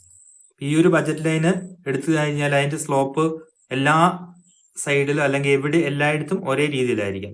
ഫോർ എക്സാമ്പിൾ 2 ആയിരിക്കാം. നമ്മൾ ഏത് സൈഡ് നോക്കിക്കഴിഞ്ഞാലും അല്ലെങ്കിൽ ഏതളവ് നോക്കിക്കഴിഞ്ഞാലും ബജറ്റ് ലൈനിന്റെ സ്ലോപ്പ് ഈക്വൽ ആയിരിക്കാം. ഫോർ എക്സാമ്പിൾ അപ്പൊ ഒരു 2 ആണെന്ന് കരുതിക്കോ. ഇപ്പൊ ഇൻഡിഫറൻസ് കർവിന്റെ സ്ലോപ്പ് പക്ഷേ നമ്മൾ പറഞ്ഞത് ഡിമിനിഷിംഗ് ആണെന്ന് പറഞ്ഞല്ലേ. ചിലപ്പം ഇൻഡിഫറൻസ് കർവിന്റെ ആദ്യത്തെ സ്ലോപ്പ് 4 ആയിരിക്കാം, പിന്നെ അത് ചിലപ്പോൾ 3 ആയിരിക്കാം, പിന്നെ അത് 2 ആയിരിക്കാം. ഇവിടെ നമുക്ക് കൃത്യം അത് കാൽക്കുലേറ്റ് ചെയ്യാൻ പറ്റില്ല കേട്ടോ. ഇവിടെ അതിന് പ്രൈസും കാര്യങ്ങളൊക്കെ തന്നെ അത് കണ്ടുപിടിക്കാൻ പറ്റും, ഇവിടെ പറ്റില്ല. അപ്പൊ നോക്കുക, ഈ ബജറ്റ് ലൈനിന്റെ സ്ലോപ്പും ഇൻഡിഫറൻസ് കർവിന്റെ സ്ലോപ്പും തുല്യമാകുന്നത് 2 എന്നുള്ള ലെവലിലേക്ക് എത്തുന്നത് ഈ എന്നുള്ള പോയിന്റില്ല. അപ്പൊ ആ പോയിന്റിലെ അളവ് x1 x2 ആയിരിക്കും ഒരു കൺസ്യൂമർ മേടിക്കുക. അങ്ങനെ നിർബന്ധമില്ല, പക്ഷെ ഒരു റാഷണൽ ആയിട്ടുള്ള ബുദ്ധിമാനായിട്ടുള്ള ഒരു കൺസ്യൂമർ എന്ത് ചെയ്യണം? ഈ പറഞ്ഞ ഈ എന്നുള്ള പോയിന്റിലെ അളവ് ഒന്നാമത്തെ വസ്തു രണ്ടാമത്തെ വസ്തു മേടിക്കാൻ പാടുള്ളൂ. എങ്കിലേ അദ്ദേഹത്തിന് മാക്സിമം സന്തോഷം കിട്ടുള്ളൂ എന്നുള്ളതാണ് നമ്മുടെ കൺസ്യൂമേഴ്സ് ഇക്വിലിബ്രിയം തിയറി പറയുന്നത്. അല്ലെങ്കിൽ ഓർഡിനറി യൂട്ടിലിറ്റി അനാലിസിസിനകത്തെ കൺസ്യൂമേഴ്സ് ഇക്വിലിബ്രിയം പറയുന്നത് എന്താണ്? ഒരു കൺസ്യൂമർ ഒപ്റ്റിമൽ ലെവലിൽ എത്തുന്നത് എപ്പോഴാണ്? ഇൻഡിഫറൻസ് കർവും ബജറ്റ് ലൈനും ടാൻജന്റ് ആകുന്ന പോയിന്റിലെ അളവ് x1 x2 മേടിക്കുമ്പോഴാണ്. ആ അളവ് വസ്തുക്കൾ മേടിച്ചാൽ മാത്രമേ മാക്സിമം സാറ്റിസ്ഫാക്ഷൻ കിട്ടുള്ളൂ എന്നുള്ളതാണ് നമ്മുടെ ഈ സിദ്ധാന്തം പറയുന്നത്. അതിന്റെ കണ്ടീഷൻസ് എന്തൊക്കെയാണ്? കൺസ്യൂമേഴ്സ് ഇക്വിലിബ്രിയത്തിന്റെ കണ്ടീഷൻസ്: ഒന്ന്, ഇൻഡിഫറൻസ് കർവും ബജറ്റ് ലൈനും ടാൻജന്റ് ആകണം എന്നുള്ളതാണ്. 2, ഇൻഡിഫറൻസ് കർവിന്റെ ബജറ്റ് ലൈനിന്റെ സ്ലോപ്പ് തുല്യമാകണം എന്നുള്ളതും പറയുന്നുണ്ട്. 2 കാര്യങ്ങളുണ്ട് കേട്ടോ. കാരണം എന്താ? ഇപ്പൊ എ എന്നുള്ള പോയിന്റ് എടുക്കുക. എ എന്നുള്ള പോയിന്റിൽ നോക്കുക, ഇൻഡിഫറൻസ് കർവും ബജറ്റ് ലൈനും ടാൻജന്റ് ആകുന്നുണ്ട്. ചിലപ്പോൾ 1 കിലോ x1ഉം 6 കിലോ x2 ആണെന്ന് കരുതിക്കും. 1.6 എന്നുള്ള പോയിന്റ്, 1.6 എന്നുള്ള കോമ്പിനേഷനാണ്. എന്നുള്ള പോയിന്റ് ഫസ്റ്റ് കണ്ടീഷൻ സാറ്റിസ്ഫൈ ചെയ്യുന്നുണ്ട്, ഇൻഡിഫറൻസ് കർവും ബജറ്റ് ലൈനും ടാൻജന്റ് ആകുന്നുണ്ട്. പക്ഷെ അതിന്റെ സ്ലോപ്പ് ഈക്വൽ ആണോ എന്ന് നോക്കി കഴിഞ്ഞാൽ സ്ലോപ്പ് ഈക്വൽ അല്ല എന്ന് നമുക്ക് മനസ്സിലാക്കാം. ഒറ്റ നോട്ടത്തെ സ്ലോപ്പ് ഈക്വൽ അല്ല. ഇനി അതിന്റെ പ്രോബ്ലം ചെയ്ത് നോക്കിയാലും നമുക്ക് അതിന്റെ പ്രൈസും ഇൻകവും കാര്യങ്ങളും ഒക്കെ തന്നാൽ ഇത് ചെയ്ത് നോക്കിക്കഴിഞ്ഞാലും നമുക്കത് അറിയാൻ പറ്റും എന്താണ്, രണ്ടിന്റെ സ്ലോപ്പ് വ്യത്യസ്തങ്ങളായിരിക്കാം. എന്നല്ല, അങ്ങനെ തന്നെ ആയിരിക്കും കേട്ടോ. നമുക്കിപ്പോൾ അതിന്റെ ബാക്കിയുള്ള കാര്യങ്ങൾ തരാത്തതുകൊണ്ടാണ്. തന്നു കഴിഞ്ഞാൽ നമുക്കത് കാൽക്കുലേറ്റ് ചെയ്യാൻ പറ്റുന്ന കാര്യം തന്നെയാണ്. അപ്പൊ എ എന്നുള്ള പോയിന്റ് നോക്കുക. എ എന്നുള്ള പോയിന്റില് ബജറ്റ് ലൈനും ഇൻഡിഫറൻസ് കർവും ടാൻജന്റ് ആകുന്നുണ്ട്. പക്ഷെ അതിന്റെ സ്ലോപ്പ് എന്ന് പറയുന്നത് ഒരിക്കലും ഈക്വൽ ആയിരിക്കില്ല. കാരണം ഇതിങ്ങനെ കട്ട് ചെയ്ത് താഴേക്ക് വരികയാണ്, ബജറ്റ് ലൈൻ ഇങ്ങനെ അതിനെ കട്ട് ചെയ്ത് ഇപ്പുറത്തേക്ക് പോവുകയാണ്. അതുകൊണ്ട് സ്ലോപ്പ് ഒരിക്കലും ഈ പോയിന്റിൽ ഈക്വൽ ആയിരിക്കില്ല. ടാൻജൻസി ഉണ്ട്. ഫസ്റ്റ് കണ്ടീഷൻ സാറ്റിസ്ഫൈ ചെയ്യുന്നുണ്ട്, പക്ഷെ സെക്കൻഡ് കണ്ടീഷൻ രണ്ടിന്റെ സ്ലോപ്പ് ഈക്വൽ ആണെന്നുള്ള സാറ്റിസ്ഫൈ ചെയ്യുന്നില്ല. പ്രധാനപ്പെട്ട ഒരു കാര്യം അത്. അതുപോലെ തന്നെ നമ്മുടെ കൺസ്യൂമറെ സംബന്ധിച്ച് കൺസ്യൂമർ എപ്പോഴും ഉയർന്ന ഇൻഡിഫറൻസ് കർവ് പ്രിഫർ ചെയ്യുന്നതാണ് പറയുന്നത്. അപ്പൊ നമ്മുടെ കൺസ്യൂമറെ സംബന്ധിച്ച് എ എന്നുള്ള പോയിന്റ് നോക്കുക, ഒന്നാമത്തെ വസ്തുവും രണ്ടാമത്തെ വസ്തുവും മേടിക്കാൻ പറ്റും. പക്ഷെ അദ്ദേഹത്തെ സംബന്ധിച്ച് നോക്കുക, ഈ എയിൽ നിന്ന് ഇയിലേക്ക് മൂവ് ചെയ്ത് കഴിഞ്ഞാൽ ഉയർന്ന ഇൻഡിഫറൻസ് കർവിലേക്ക് എത്താം. IC1 നിന്നും IC2 എത്താം. എയിൽ നിന്ന് ഇയിലേക്ക് മൂവ് ചെയ്താൽ നമ്മുടെ കൺസ്യൂമർക്ക് യെല്ലോ ഇൻഡിഫറൻസ് കർവിൽ നിന്നും ഗ്രീൻ അഥവാ ഉയർന്ന ഒരു ഇൻഡിഫറൻസ് കർവിലേക്ക് എത്താം. അപ്പൊ ഉയർന്ന ഇൻഡിഫറൻസ് കർവിൽ കൂടുതൽ ക്വാണ്ടിറ്റീസ് ഓഫ് എന്താണ് x1 x2 കിട്ടും എന്നുള്ളതാണ് നമ്മുടെ സങ്കല്പം, അല്ലെ? സങ്കല്പം അല്ലാതെ അങ്ങനെ തന്നെയാണ്. അപ്പൊ അതുകൊണ്ട് ഒരു റാഷണൽ കൺസ്യൂമർ എപ്പോഴും എന്ത് ചെയ്യും? ഹയർ ഇൻഡിഫറൻസ് കർവിലെ പോയിന്റുകളെ പ്രിഫർ ചെയ്യുള്ളൂ എന്നുള്ളതാണ്. അപ്പൊ അതുകൊണ്ട് എ എന്നുള്ള പോയിന്റിൽ ഇൻഡിഫറൻസ് കർവും ബജറ്റ് ലൈനും ടാൻജന്റ് ആണെങ്കിലും കൺസ്യൂമേഴ്സ് ഇക്വിലിബ്രിയം അല്ല എന്നുള്ളതാണ് നമ്മുടെ ആൻസർ എന്ന് പറയുന്നത്. മനസ്സിലായല്ലേ? അതിന് കാരണം നമ്മൾ പറഞ്ഞു, അവിടെ എന്താണ്, രണ്ടിന്റെ സ്ലോപ്പ് ഈക്വൽ ആകുന്നില്ല. ടാൻജൻസി ഉണ്ട്, ഇവിടെ ടാൻജൻസി ഉണ്ട്, പക്ഷെ സ്ലോപ്പ് എന്ന് പറയുന്നത് എന്താ സംഭവിക്കുന്നത്? ടാൻജൻസി മാത്രമേ ഉള്ളൂ, സ്ലോപ്പ് ഈക്വൽ ആകുന്നില്ല. സ്ലോപ്പ് ഈക്വൽ അല്ല, പിന്നെ എന്ത് സംഭവിക്കുന്നില്ല? ഒരു ലോവർ ഇൻഡിഫറൻസ് കർവ് ആണ് എ എന്ന് പറഞ്ഞ പോയിന്റിൽ. അതുകൊണ്ട് അത് ഒരു എന്താണ്, കൺസ്യൂമർ ഇക്വിലിബ്രിയം പോയിന്റ് അല്ല എന്നാ പറയുന്നത്. അതുപോലെ ബി എന്നുള്ള പോയിന്റിലും ഈ പറഞ്ഞ അതേ കേസാണ് ഉള്ളത്. ഇൻഡിഫറൻസ് കർവും ബജറ്റ് ലൈനും ടാൻജന്റ് ആകുന്നുണ്ട്, ഓക്കെയാ, പക്ഷെ സ്ലോപ്പ് ഈക്വൽ അല്ല. സെയിം കണ്ടീഷനാണ് ഇവിടെ. സ്ലോപ്പ് ഈക്വൽ അല്ല, ലോവർ ഇൻഡിഫറൻസ് കർവ്. നമ്മുടെ കൺസ്യൂമറെ സംബന്ധിച്ച് ബിയിൽ നിന്നും ഇയിലേക്ക് മൂവ് ചെയ്താൽ ഉയർന്ന ഇൻഡിഫറൻസ് കർവിൽ എത്താം. ബജറ്റ് ലൈനിൽ തന്നെയാണ് ഈ എന്ന് പറഞ്ഞ പോയിന്റ്. ഇവിടെയും ബജറ്റ് ലൈൻ ആണ്, ഇവിടെയും ബജറ്റ് ലൈൻ ഉണ്ട്. അപ്പം അദ്ദേഹത്തിന്റെ പരിമിതമായ വരുമാനത്തിനുള്ളിൽ തന്നെയാണ് ഈ എന്ന് പറഞ്ഞ പോയിന്റ് വരുന്നത്. ഉയർന്ന സാറ്റിസ്ഫാക്ഷൻ ആ ഗ്രീൻ ഇൻഡിഫറൻസ് കർവ് നൽകുന്നുണ്ട്, കാരണം ഉയർന്ന ഇൻഡിഫറൻസ് കർവാണ്. അതുകൊണ്ട് ഈ എന്ന് പറഞ്ഞ പോയിന്റിൽ അദ്ദേഹം കൂടുതൽ സാറ്റിസ്ഫാക്ഷൻ അദ്ദേഹത്തിന് എയിലേക്കാളും ബിയിലേക്കാളും കിട്ടും. അത് കൂടുതൽ അളവ് സാധനങ്ങളും കിട്ടും. അതുകൊണ്ട് ഈ ആയിരിക്കും ഒപ്റ്റിമം പോയിന്റ് അഥവാ ഇക്വിലിബ്രിയം പോയിന്റ് എന്ന് പറയുന്നത്. ഇനി ബ്ലൂ കളറിൽ ഇൻഡിഫറൻസ് കർവിൽ എത്തിക്കഴിഞ്ഞാൽ അദ്ദേഹത്തിന് കൂടുതൽ സാറ്റിസ്ഫാക്ഷൻ കിട്ടുമോ? കിട്ടും. പക്ഷെ അദ്ദേഹത്തിന് ബ്ലൂ കളർ ഇൻഡിഫറൻസ് കർവിലേക്ക് എത്തിച്ചേരാൻ പറ്റുമോ? പറ്റില്ല. അതിന് കാരണം നമ്മുടെ ബജറ്റ് ലൈന് ഇവിടം വരെ ഉള്ളൂ. ആ ബജറ്റ് ലൈന് കാണിക്കുന്നത് എന്താണ്? കൺസ്യൂമറിന്റെ ഇൻകം. അപ്പൊ ബ്ലൂ കളർ ഇൻഡിഫറൻസ് കർവ് കാണിക്കുന്നത്, IC3 കാണിക്കുന്നത് ഉയർന്ന ഇൻഡിഫറൻസ് കർവ്. പക്ഷെ ആ ഉയർന്ന ഇൻഡിഫറൻസ് കർവിലെ അളവ് സാധനങ്ങൾ മേടിക്കാൻ മാത്രമുള്ള വരുമാനം നമ്മുടെ കൺസ്യൂമർക്ക് ഇല്ല. അതുകൊണ്ട് ബ്ലൂവിൽ എത്തിച്ചേരാൻ പറ്റുന്നില്ല. ആശയം പിടികിട്ടി കാണുമല്ലോ. ഒരു ഇൻഡിഫറൻസ് കർവും ബജറ്റ് ലൈനും ടാൻജന്റ് ആകുന്ന പോയിന്റിലെ അളവ് വസ്തുക്കളായിരിക്കും മാക്സിമം സാറ്റിസ്ഫാക്ഷൻ നൽകുന്നത്. അതായിരിക്കും കൺസ്യൂമർ ഈക്വിലിബ്രിയം. അപ്പൊ നിങ്ങളോട് ചോദിക്കുന്ന ഇതാണ്, ഒരു കൺസ്യൂമേഴ്സ് ഈക്വിലിബ്രിയം എന്ന് പറഞ്ഞാൽ എന്താണ്? അതൊരു ഡയഗ്രാം വരച്ച് വ്യക്തമാക്കാനായിരിക്കും ചോദിക്കുക. അതൊരു ഷുവർ ക്വസ്റ്റ്യൻ കേട്ടോ. ഒരു ക്വസ്റ്റ്യൻ അതാണ്. അങ്ങനെ സ്ഥിരം ചോദിക്കുന്ന. രണ്ടാമത് ഈ ഡയഗ്രാം തന്നിട്ട് ചോദിക്കാം A, E or B, which one is consumer's equilibrium point, why എന്നുള്ളത് ചോദിക്കാം. അപ്പൊ ഇങ്ങനെ ഒരു ഡയഗ്രാം തന്നിട്ട് ഇതിൽ ഏതാണ് കൺസ്യൂമറുടെ ഈക്വിലിബ്രിയം പോയിന്റ്, എന്തുകൊണ്ട് എന്നുള്ള ചോദ്യം. അപ്പൊ നമ്മൾ എന്ത് പറയണം? E എന്നുള്ളതാണ് കൺസ്യൂമറുടെ ഈക്വിലിബ്രിയം പോയിന്റ്. കാരണം E എന്നുള്ള പോയിന്റിലാണ് ഇൻഡിഫറൻസ് കർവിന്റെ ചരിവും ബജറ്റ് ലൈനിന്റെ ചരിവും തുല്യമാകുന്നത്. രണ്ടും ഒരേ രീതിയിലാകുന്നു. A എന്നുള്ള, അതുകൊണ്ട് രണ്ടും ടാൻജന്റ് ആകുന്നുണ്ട്, രണ്ടിന്റെ സ്ലോപ്പ് ഈക്വൽ ആകുന്നുണ്ട്. അതുകൊണ്ടാണ് E എന്നുള്ള ഈക്വിലിബ്രിയം പോയിന്റ്. എയിലും ബിയിലും എന്ത് സംഭവിക്കുന്നു? ICയും ബജറ്റ് ലൈനും ടാൻജന്റ് ആകുന്നു, പക്ഷെ സ്ലോപ്പ് ഈക്വൽ ആകുന്നില്ല. അതുപോലെ തന്നെ എയിലും ബിയിലും യെല്ലോ കളർ ലോവർ ഇൻഡിഫറൻസ് കർവാണ്. കുറഞ്ഞ അളവ് ക്വാണ്ടിറ്റീസ് X1 X2 ലഭിക്കുകയുള്ളൂ. കൺസ്യൂമർ എപ്പോഴും മോണോട്ടോണിക് പ്രിഫറൻസ് വെച്ച് എന്ത് ചെയ്യും? മാക്സിമം അളവ് വസ്തുക്കൾ മേടിക്കാൻ ശ്രമിക്കും. അപ്പൊ എയിലേക്കാളും ബിയിലേക്കാളും സാറ്റിസ്ഫാക്ഷൻ ലഭിക്കുക E എന്ന് പറഞ്ഞ പോയിന്റില്ല. കാരണം ഒരു ഉയർന്ന അളവ് ഇൻഡിഫറൻസ് കർവ് അല്ലെ ഉയർന്ന അളവ് സാധനങ്ങൾ E എന്ന് പറഞ്ഞ പോയിന്റിൽ ലഭിക്കും. അതുകൊണ്ട് കൂടുതൽ യൂട്ടിലിറ്റി അല്ലെ സാറ്റിസ്ഫാക്ഷന് E എന്നുള്ള പോയിന്റിൽ ലഭിക്കും. അതുകൊണ്ട് E ആയിരിക്കും എയേക്കാളും ബിയേക്കാളും കൺസ്യൂമർ പ്രിഫർ ചെയ്യുക. ഇനി വേറൊരു പോയിന്റ് തന്നിട്ട് പറയാന്ന് ചോദിച്ചു, G. ഈ G എന്ന് പറഞ്ഞ പോയിന്റ് അച്ചീവ് ചെയ്യാൻ പറ്റുമോ എന്ന് ചോദിച്ചാൽ അച്ചീവ് ചെയ്യാൻ പറ്റില്ല. ഉയർന്ന ഇൻഡിഫറൻസ് കർവിലെ ഉയർന്ന മറ്റൊരു പോയിന്റ് എന്ന് പറയുന്നത് കൂടുതൽ സാറ്റിസ്ഫാക്ഷൻ നമുക്ക് നൽകുന്നുണ്ട്, പക്ഷെ അത് മേടിക്കാൻ തക്കമുള്ള വരുമാനം നമുക്കില്ല. ബജറ്റ് ലൈനിന് പുറത്തുള്ള പോയിന്റ് അല്ലേ, അതുകൊണ്ട് അത് മേടിക്കാൻ പറ്റില്ല എന്നുള്ളതാണ് അതിന്റെ ആൻസർ. ഓക്കെ, നമ്മൾ ഇനി അടുത്തതായിട്ട് ഡിമാൻഡിലേക്ക് അടയ്ക്കുകയാണ്. ചോദനം എന്നുള്ള അതിന്റെ അർത്ഥം. അപ്പൊ നമ്മൾ നേരത്തെ കണ്ടു കഴിഞ്ഞ എന്താണ്? ഇൻഡിഫറൻസ് കർവ് അപ്രോച്ചിന്റെ ഒരു അവസാന സ്റ്റേജ് നമ്മളിപ്പം കണ്ടു കേട്ടോ. ഇൻഡിഫറൻസ് കർവ് എന്താണ്, അതെങ്ങനെ വരയ്ക്കാൻ പറ്റും, അതിന്റെ പ്രോപ്പർട്ടീസ് എന്തൊക്കെയാണ് എന്നുള്ള കാര്യങ്ങൾ നമ്മൾ കണ്ടു. അപ്പൊ ഇവിടെയാണ് ഈ ഒരു പോയിന്റിലേക്ക് എത്തിച്ചേരാനാണ് നമ്മൾ അത് പഠിച്ചത്. ഇവിടെ കൺസ്യൂമേഴ്സ് ഈക്വിലിബ്രിയം എന്താണ് എന്നുള്ളത് പറയാൻ വേണ്ടിയാണ് നമ്മൾ അതൊക്കെ കണ്ടത്. കൺസ്യൂമേഴ്സ് ഈക്വിലിബ്രിയം എന്ന് പറഞ്ഞാൽ എന്താണ്? ഒരു ഉപഭോക്താവ് മാർക്കറ്റിൽ എത്ര അളവും സാധനങ്ങൾ മേടിക്കുന്നു, അല്ലെങ്കിൽ എന്തുകൊണ്ട് എന്ന് ചോദിച്ചാൽ അത് ഇൻഡിഫറൻസ് കർവ് അപ്രോച്ച് വെച്ചിട്ട് പറയുന്നത് എങ്ങനെയാണ്? അദ്ദേഹം ഇൻഡിഫറൻസ് കർവിന്റെ സ്ലോപ്പും ബജറ്റ് ലൈനിന്റെ സ്ലോപ്പ് ഈക്വൽ ആകുന്ന പോയിന്റിലെ ക്വാണ്ടിറ്റീസ് ആയിരിക്കും മേടിക്കുക. അല്ലെങ്കിൽ ഓരോ വ്യക്തി അദ്ദേഹത്തിന്റെ മാക്സിമം വരുമാനവും സ്പെൻഡ് ചെയ്തിട്ട് എത്ര അളവ് വസ്തുക്കൾ മേടിക്കാൻ പറ്റുമോ അത്ര അളവ് വസ്തുക്കൾ മേടിക്കുമ്പോഴായിരിക്കും സാറ്റിസ്ഫാക്ഷൻ കൂടിയിരിക്കുക എന്നുള്ളതാണ് ഈ സിദ്ധാന്തം വെച്ചിട്ട് വിശദീകരിക്കുക. ഡിമാൻഡ് പറയുന്നത്, ഡിമാൻഡ് എന്ന് പറഞ്ഞാൽ എന്താണെന്ന് നമുക്കറിയാം അല്ലെ. ഡിമാൻഡ് പക്ഷെ എക്കണോമിക് സെൻസിൽ ഡിഫൈൻ ചെയ്ത് എങ്ങനെയാണ്? Demand for a commodity is defined as the desire backed up by ability and willingness to pay for the commodity. അതായത് ചോദനം അഥവാ ഡിമാൻഡ് എന്ന് പറഞ്ഞാൽ എന്താണ്? ഒരു വസ്തു മേടിക്കുവാനുള്ള ആഗ്രഹവും കഴിവും സന്നദ്ധതയോടെ ചേരുന്നതാണ് ഡിമാൻഡ് എന്നാണ് ഇവിടെ പറയുന്നത്. ആശയബിലിറ്റി കാണുള്ളൂ അല്ലെ. ചോദനത്തെ എക്കണോമിക് സെൻസിൽ അല്ലെ എക്കണോമിക്സിന്റെ ഒരു വീക്ഷണകോണിലൂടെ നമ്മൾ വിശദീകരിക്കുമ്പോൾ എങ്ങനെയാണ്? ചോദനം എന്ന് പറഞ്ഞു കഴിഞ്ഞാൽ ഒരു വസ്തു മേടിക്കാനുള്ള ആഗ്രഹവും സന്നദ്ധതയും അതിന് പണം കൊടുക്കാനുള്ള കഴിവും കൂടെ ഉണ്ടെങ്കിൽ മാത്രമേ ഡിമാൻഡ് എന്ന് പറയാൻ പറ്റുള്ളൂ എന്നുള്ളതാണ് നമ്മളിവിടെ പറയുന്നത്.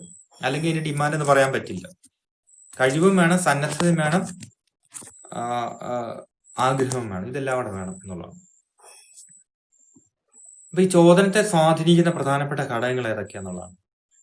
അതായത് ഒരു വസ്തു, നമ്മളിപ്പോ ഒരു കാറ് മേടിക്കാന്ന് കരുതുക, അല്ല ഒരു കാറിന്റെ ഡിമാൻഡ് എന്ന് പറഞ്ഞാൽ എന്താണ്? ആ കാറ് മേടിക്കാൻ നമുക്കൊരു കാറിന് ഡിമാൻഡ് ഉണ്ടാകണം എന്നുണ്ടെങ്കിൽ 3 കാര്യങ്ങൾ വേണം. ഒന്ന്, നമുക്കൊരു കാറ് മേടിക്കണം എന്നുള്ള ആഗ്രഹം വേണം. ആഗ്രഹം ഉണ്ടായതുകൊണ്ട് ഡിമാൻഡ് ഉണ്ടാകണമെന്നില്ല, ഉണ്ടാവില്ല, നിർബന്ധമില്ല. പിന്നെ എന്തൊക്കെ വേണം? കാറ് മേടിക്കാനുള്ള പണം നമുക്ക് വേണം. എബിലിറ്റി ടു പേ എന്നാ പറയുക. എബിലിറ്റി, കഴിവ് വേണം. ഒരു കാർ മേടിക്കാൻ നമുക്ക് ആഗ്രഹമുണ്ട്, പ്ലസ് നമുക്ക് അതിനുള്ള എബിലിറ്റി ഉണ്ട്, പണമുണ്ട്. നമുക്ക് പണമുണ്ട്, ആഗ്രഹമുണ്ട്, പക്ഷെ നമ്മൾ മേടിക്കുന്നില്ലെങ്കിൽ അവിടെ ഡിമാൻഡ് ഉണ്ടാവില്ല. അപ്പൊ വില്ലിങ്നെസ്, സന്നദ്ധതയും കൂടെ വേണം. അപ്പൊ എന്തൊക്കെ വേണം? Desire plus ability to pay plus willingness.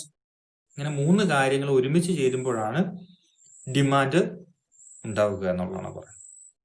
അപ്പൊ എല്ലാ വസ്തുക്കളുടെയും ഡിമാൻഡ് എന്ന് പറയുന്നത് ഉണ്ടാവണമെന്നുണ്ടെങ്കിൽ 3 ഘടകങ്ങൾ ആവശ്യമാണ്. ഈ ഒരു വസ്തുവിന്റെ ഡിമാൻഡ് എന്ന് പറയുന്നത് പ്രധാനമായിട്ടും 4 ഘടകങ്ങളെ ആശ്രയിച്ചായിരിക്കും കേട്ടോ.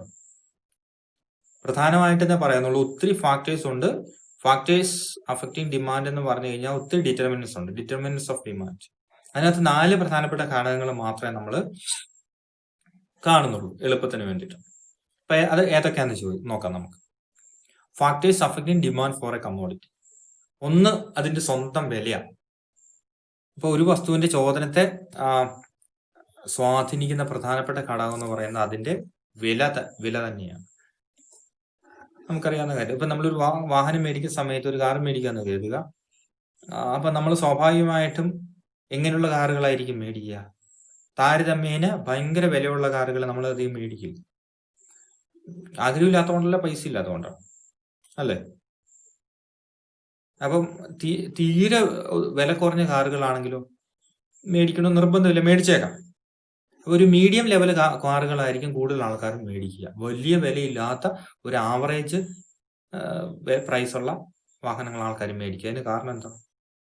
അത് ആൾക്കാർക്ക് അഫോർഡബിൾ ആണ് എന്നുള്ളതാണ് കാര്യം. തീരെ വില കുറഞ്ഞതിന് ക്വാളിറ്റി കുറഞ്ഞേക്കാം. അതുകൊണ്ടാണ് കൂടുതൽ ആൾക്കാരും അങ്ങനത്തെ വാഹനങ്ങൾ മേടിക്കുന്നത്. കുറെ ആൾക്കാർ മേടിക്കില്ലെന്നാ അല്ല പറയുന്നത്. അപ്പൊ ഒരു വസ്തുവിന്റെ, ഒരു കാറിന്റെ ഡിമാൻഡിനെ സ്വാധീനിക്കുന്ന പ്രധാനപ്പെട്ട ഘടകം എന്ന് പറഞ്ഞാൽ അതിന്റെ വില തന്നെയാണ്. ഒരു കാലത്തൊക്കെ ഇന്ത്യയിലൊക്കെ ആൾക്കാരെ സംബന്ധിച്ച് ഇന്ത്യക്ക് സ്വന്തമായ വാഹനങ്ങൾ ഇല്ലായിരുന്നു. അംബാസഡർ ഉണ്ടായിരുന്നുള്ളൂ പണ്ട്. ആ അംബാസഡർ കാർ എന്ന് പറയുന്നത് എല്ലാ ആൾക്കാർക്കും മേടിക്കാൻ പറ്റുന്നതായിരുന്നില്ല പണ്ടത്തെ കാലത്ത്. ടു റിച്ച് ആയിട്ടുള്ള രാഷ്ട്രീയക്കാർക്കോ ബിസിനസ്സിനോ ഒക്കെ മാത്രമേ മേടിക്കാൻ പറ്റുമായിരുന്നുള്ളൂ.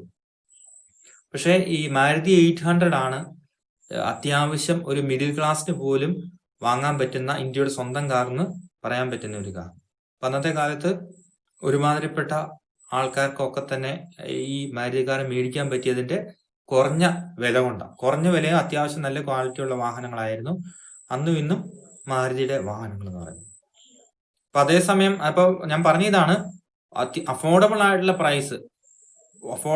പ്രൈസ് ആണെങ്കിൽ, അത്യാവശ്യം കുറഞ്ഞ വിലയാണെങ്കിൽ ആ വസ്തുവിന്റെ വസ്തുക്കളുടെ ഡിമാൻഡ് എന്ന് പറയുന്നത് ഭയങ്കരമായിട്ട് കൂടും. ഇപ്പൊ മാരുതി കാറുകളാണ് മാർക്കറ്റിൽ ഇറങ്ങിയ ശേഷമാണ് ഇന്ത്യയിൽ കാറുകളുടെ ഡിമാൻഡ് കുത്തനെ കൂടാൻ തുടങ്ങിയത്, ഭയങ്കരമായിട്ട് വർദ്ധിക്കാൻ തുടങ്ങി അന്നത്തെ കാലത്ത് 80കളിലും 90കളിലും ഒക്കെ. കാരണം റീസണബിൾ ആയിട്ടുള്ള പ്രൈസ് ആണ് എന്നുള്ളതാണ്. അപ്പൊ ഒരു കാറിന്റെ ഡിമാൻഡിനെ സ്വാധീനിക്കുന്ന പ്രധാനപ്പെട്ട ഘടകമാണ് അതിന്റെ സ്വന്തം വില എന്ന് പറയുന്നത്. കാറിന്റെ മാത്രമല്ല, ഏത് വസ്തുക്കളുടെയും ഡിമാൻഡ് കൂടാനും കുറയാനും പ്രൈസ് കാരണമാകുന്നുണ്ട് എന്നുള്ള പ്രധാനപ്പെട്ട ഒരു ഫാക്ടറാണ് കേട്ടോ. ഇപ്പൊ വില കൂടിക്കഴിഞ്ഞാൽ സ്വാഭാവികമായിട്ടും ഒരു വസ്തുവിന്റെ വില ഭയങ്കരമായി കൂടിക്കഴിഞ്ഞാൽ അതിന്റെ ഡിമാൻഡ് കുറയും. വില കുറഞ്ഞാൽ ഡിമാൻഡ് കൂടുകയും ചെയ്യും. അപ്പൊ ഒരു വസ്തുവിന്റെ ഡിമാൻഡിനെ സ്വാധീനിക്കുന്ന ഏറ്റവും പ്രധാനപ്പെട്ട ഘടകമാണ് അതിന്റെ പ്രൈസ്. അത് പറയാൻ വേണ്ടിയാണ് നമ്മൾ ഈ പറഞ്ഞ കാര്യങ്ങളൊക്കെ പറഞ്ഞത് എന്ന് മനസ്സിലാക്കുക. പിന്നെ നോക്കുക, പിന്നെ എന്തൊക്കെയാണ് പ്രൈസസ് ഓഫ് റിലേറ്റഡ് ഗുഡ്സ്. രണ്ടാമത്തെ ഘടകമാണ് ഒരു വസ്തുവിന്റെ ഡിമാൻഡിനെ സ്വാധീനിക്കുന്ന പ്രധാനപ്പെട്ട ഘടകങ്ങൾ എന്ന് പറയുന്നത്. രണ്ടാമത്തെ ഘടകങ്ങൾ എന്ന് പറഞ്ഞാൽ ഘടകം എന്ന് പറയുന്നത് അനുബന്ധ വസ്തുക്കളുടെ വിലകൾ. പ്രൈസസ് ഓഫ് റിലേറ്റഡ് ഗുഡ്സ് എന്ന് പറയുന്നത്. 2 കാര്യങ്ങളാണ് അങ്ങനെയുള്ള, സബ്സ്റ്റിറ്റ്യൂട്ടുകളും കോംപ്ലിമെന്ററീസ് അല്ലെങ്കിൽ കോംപ്ലിമെന്ററി ഗുഡ്സ് എന്ന് പറയും. അപ്പൊ ഒന്ന്, ഒരു വസ്തുവിന്റെ ഡിമാൻഡിനെ സ്വാധീനിക്കുന്ന പ്രധാനപ്പെട്ട ഘടകം എന്ന് പറഞ്ഞാൽ അതിന്റെ വിലയാണ് നമ്മൾ പറഞ്ഞു. ഭയങ്കരമായി വില കൂടിക്കഴിഞ്ഞാൽ ഒരു വസ്തുവിന്റെ ഡിമാൻഡിനകത്ത് കുറവുണ്ടാകും.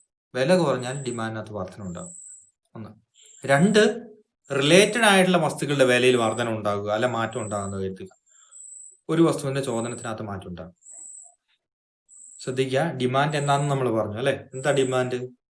ഒരു വസ്തു മേടിക്കാനുള്ള ആഗ്രഹവും എബിലിറ്റി, കഴിവും സന്നദ്ധതയോടെ ചേർന്ന ഡിമാൻഡ് ഉണ്ടാകുന്നു. ആ ഡിമാൻഡിന് എല്ലാ വസ്തുക്കൾക്കും ഡിമാൻഡ് ഉണ്ട്, കൂടിയും കുറഞ്ഞു. ഓക്കെ.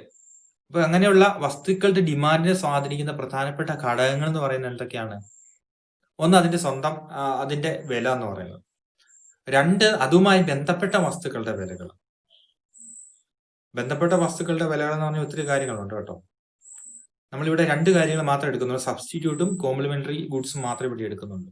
ഉദാഹരണത്തിന് ഒരു കാറിന്റെ കാര്യം തന്നെ നമുക്ക് പറയാം. മാരുതി കാറുകളുടെ വിലയിൽ റീസണബിൾ ആയ പിന്നെ മാരുതിയുടെ കാറുകളുടെ ഡിമാൻഡിൽ വലിയ വർധന ഉണ്ടായി എന്ന് നമ്മൾ പറഞ്ഞു. ഒരു കാലത്ത് അത് ഭയങ്കരമായിട്ട് കൂടുതലായിരുന്നു, ഇപ്പോഴും ഉണ്ട്. ഇനി നമ്മൾ പറയാം രണ്ടാമത്തെ ഘടകം റിലേറ്റഡ് ഗുഡ്സിന്റെ കാര്യം പറയാം. ഇപ്പം മാരുതിയുടെ ഒരു കാർ എന്ന് കരുതുക, ഒരു വാഹനം സ്വിഫ്റ്റിന്റെ ഡിമാൻഡിനകത്ത് വർധനമോ കുറവോ ഉണ്ടാകാം. എങ്ങനെ? സ്വിഫ്റ്റിന്റെ ഡിമാൻഡ് കൂടാൻ കുറയാം. ഒരു വർഷം ഒരു 50,000 സ്വിഫ്റ്റിന്റെ ഡിമാൻഡ് കൂടി എന്ന് കരുതുക. ഈ ഒരു വർഷം കഴിഞ്ഞ വർഷത്തെക്കാളും സ്വിഫ്റ്റിന്റെ ഡിമാൻഡ് 50,000 എണ്ണം കൂടി, മീൻസ് 50,000 കൂടുതൽ സ്വിഫ്റ്റ് കാറുകൾ വിറ്റു. അതിന് കാരണം നമ്മൾ അന്വേഷിച്ചാൽ ഒന്ന് അതിന്റെ വിലയാണ്. നമ്മൾ അന്വേഷിക്കുകയാണ് എന്തുകൊണ്ടാണ് ഈ വർഷം സ്വിഫ്റ്റിന്റെ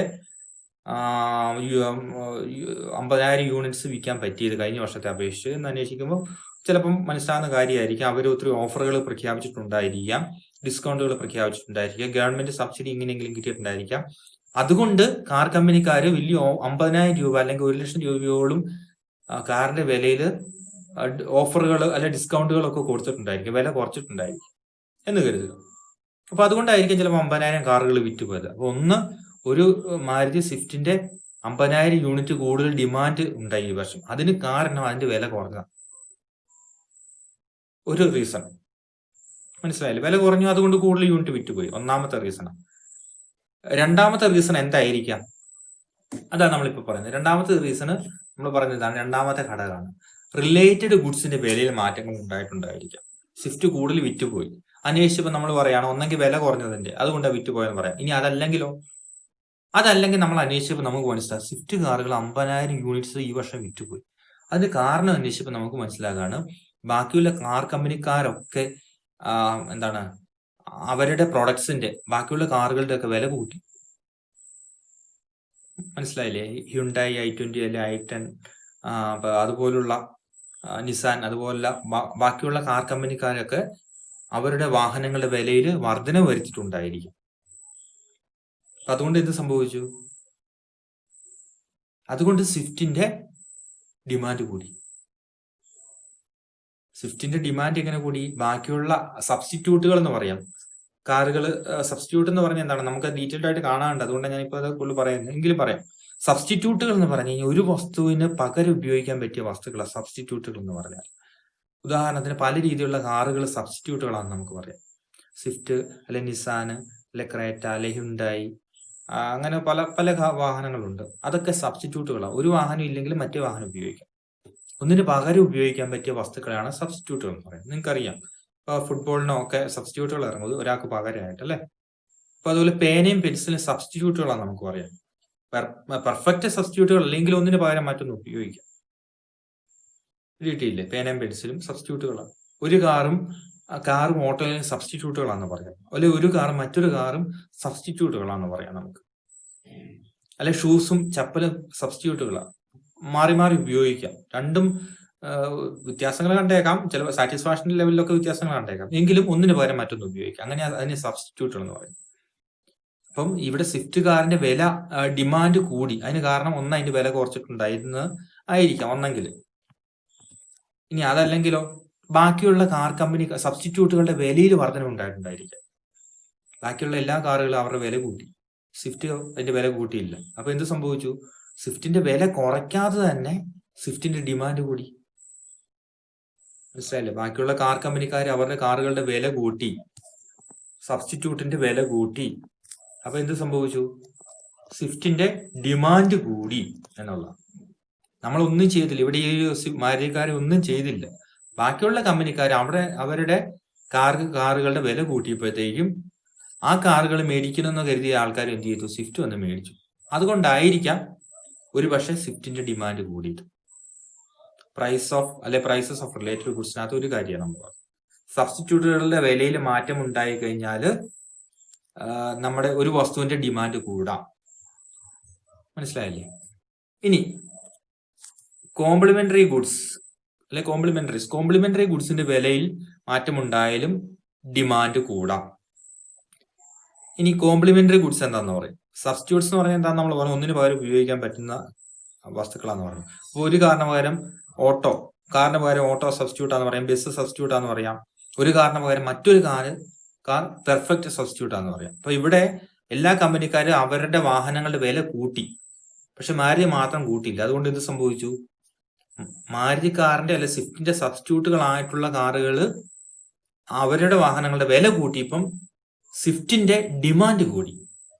ഇപ്പൊ സ്വിഫ്റ്റിന്റെ ഡിമാൻഡ് കൂടാനുള്ള ഒരു ഘടകം എന്ന് പറഞ്ഞാൽ സബ്സ്റ്റിറ്റ്യൂട്ടിന്റെ വില കൂടി എന്നുള്ളതാണ്. ഇനി സബ്സ്റ്റിറ്റ്യൂട്ടുകൾ വില കുറയ്ക്കുമായിരുന്നെങ്കിലോ സ്വിഫ്റ്റിന്റെ ഡിമാൻഡ് കുറഞ്ഞാൽ എങ്ങനെയാ? ബാക്കിയുള്ള കാറുകളുടെ വില കുറഞ്ഞു കഴിഞ്ഞാൽ ആൾക്കാർ ആ കാർ മേടിക്കാൻ പോകും, സ്വിഫ്റ്റിന്റെ ഡിമാൻഡ് കുറയും. സ്വിഫ്റ്റ് ആരും മേടിക്കാൻ മറന്നൊന്നുമില്ല, അല്ലെ മേടിക്കുന്ന ആൾക്കാരുടെ എണ്ണം കുറഞ്ഞു. അപ്പൊ സബ്സ്റ്റിറ്റ്യൂട്ടുകളുടെ വില കൂടിയാലോ കുറഞ്ഞാലോ വസ്തുക്കളുടെ ഡിമാൻഡ് കൂടുകയോ കുറയോ ചെയ്യാം. ഒന്ന്. ഇനി കോംപ്ലിമെന്ററി ഗുഡ്സ് എന്ന് പറഞ്ഞാൽ എന്താണ്? കോംപ്ലിമെന്ററി ഗുഡ്സ് എന്ന് പറഞ്ഞു കഴിഞ്ഞാൽ ഒന്നിന്റെ കൂടെ ഉപയോഗിക്കാൻ പറ്റിയ വസ്തുക്കൾ. ഇപ്പൊ പേനയുടെ കൂടെ റീഫില്ലർ ഉപയോഗിക്കുന്നു, പേനയും റീഫില്ലറും കോംപ്ലിമെന്ററി ഗുഡ്സ് ആണെന്ന് പറയാം. കാറിന്റെ കൂടെ ടയർ ഉപയോഗിക്കുന്നു, കാറും ടയറും കോംപ്ലിമെന്ററി ഗുഡ്സ് ആണെന്ന് നമുക്ക് പറയാം. കാറിന്റെ കൂടെ പെട്രോളും ഡീസലും ഉപയോഗിക്കുന്നു, പെട്രോളും കാറിന്റെ കൂടെ കാറും പെട്രോളും അല്ലെ കാറും ഡീസലും കോംപ്ലിമെന്ററി ഗുഡ്സ് ആണെന്ന് നമുക്ക് പറയാം. ചായയുടെ കൂടെ പഞ്ചസാര ഷുഗറും തേയിലയോ അല്ലെങ്കിൽ കോഫിയോ ഉപയോഗിക്കുന്നു, അത് കോംപ്ലിമെന്ററി ആണെന്ന് നമുക്ക് പറയാം. അങ്ങനെ കോംപ്ലിമെന്ററി ഗുഡ്സിന്റെ വില കൂടിയാലോ കുറഞ്ഞാലോ സാധനങ്ങളുടെ ഡിമാൻഡ് കൂടുകയോ കുറയോ ചെയ്യും. ഇപ്പൊ ഇവിടെ സ്വിഫ്റ്റിന്റെ ഡിമാൻഡ് 50,000 യൂണിറ്റ് ഈ വർഷം കൂടുതൽ വിറ്റു. അതിന്റെ ഒരു കാരണം എന്ന് പറയുന്നത് എന്തായിരിക്കാം? കോംപ്ലിമെന്ററി ഗുഡ്സിന്റെ വിലയിൽ ഉണ്ടായ മാറ്റമായിരിക്കും. ഉദാഹരണത്തിന് പെട്രോളിന്റെ വിലയിൽ വലിയ വർധന ഉണ്ടായെന്ന് കരുതുക. പെട്രോളിന്റെ വില വർദ്ധിച്ചു കഴിഞ്ഞാൽ വലിയൊരു ഗണ്യമായ വർധനമാണ് പെട്ടെന്ന് ഉണ്ടായതെങ്കിൽ എന്ത് സംഭവിക്കാം? എല്ലാ വാഹനങ്ങളുടെയോ അല്ലെങ്കിൽ സ്വിഫ്റ്റിന്റെ ഡിമാൻഡും കുറഞ്ഞേക്കാം ഒരു വർഷം. ഇനി പെട്രോളിന്റെ വില കുറഞ്ഞാൽ ഓപ്പോസിറ്റ് ആട്ടോ. ഇപ്പൊ ഈ വർഷം അസ്യൂം ചെയ്യുക ഗവൺമെന്റ് ഒരു പുതിയ പ്രൈസ് മെക്കാനിസം ഇൻട്രൊഡ്യൂസ് ചെയ്തു, അത് വെച്ചിട്ട് പെട്രോളിന്റെ വില പെട്ടെന്ന് കൂടുക എന്ന് സങ്കല്പിക്കുക. പെട്രോളിന്റെ വില 50 രൂപയായിട്ട് കുറഞ്ഞു. അപ്പൊ അതുകൊണ്ടായിരിക്കും ഒരുപക്ഷെ എന്താണ് സ്വിഫ്റ്റിന്റെ മാത്രമായിരിക്കണമെന്നില്ല കേട്ടോ, നമ്മളിവിടെ പറയുന്ന അതാണ്. മാരുതി കാറിന്റെ വില സെയിൽ അല്ലെങ്കിൽ ഡിമാൻഡ് കൂടിയത്. നമ്മൾ നോക്കിയപ്പോൾ എന്താണ്? ഗവൺമെന്റ് പോളിസി ഇൻട്രൊഡ്യൂസ് ചെയ്തു, കോംപ്ലിമെന്ററി ഗുഡ് ആയിട്ടുള്ള കാറിന്റെ കോംപ്ലിമെന്ററി ഗുഡ് ആയിട്ടുള്ള പെട്രോളിന്റെ വില കുറഞ്ഞായിരുന്നു, അല്ലെ കുറച്ച് ഗവൺമെന്റ്. അപ്പൊ അതുകൊണ്ട് എല്ലാ കാറുകളുടെ ഡിമാൻഡ് കൂടി, അതിന്റെ കൂടെ സ്വിഫ്റ്റിന്റെ ഡിമാൻഡ് കൂടി എന്ന് മാത്രമേ ഉള്ളൂ. ചിലപ്പോൾ അത് റീസൺ ആയിരിക്കാം. ഇപ്പൊ കോംപ്ലിമെന്ററി ഗുഡ്സിന്റെ വില കൂടിക്കഴിഞ്ഞാൽ വില കുറഞ്ഞു കഴിഞ്ഞാൽ എന്ത് സംഭവിക്കും? വസ്തുക്കളുടെ ഡിമാൻഡ് കൂടാം.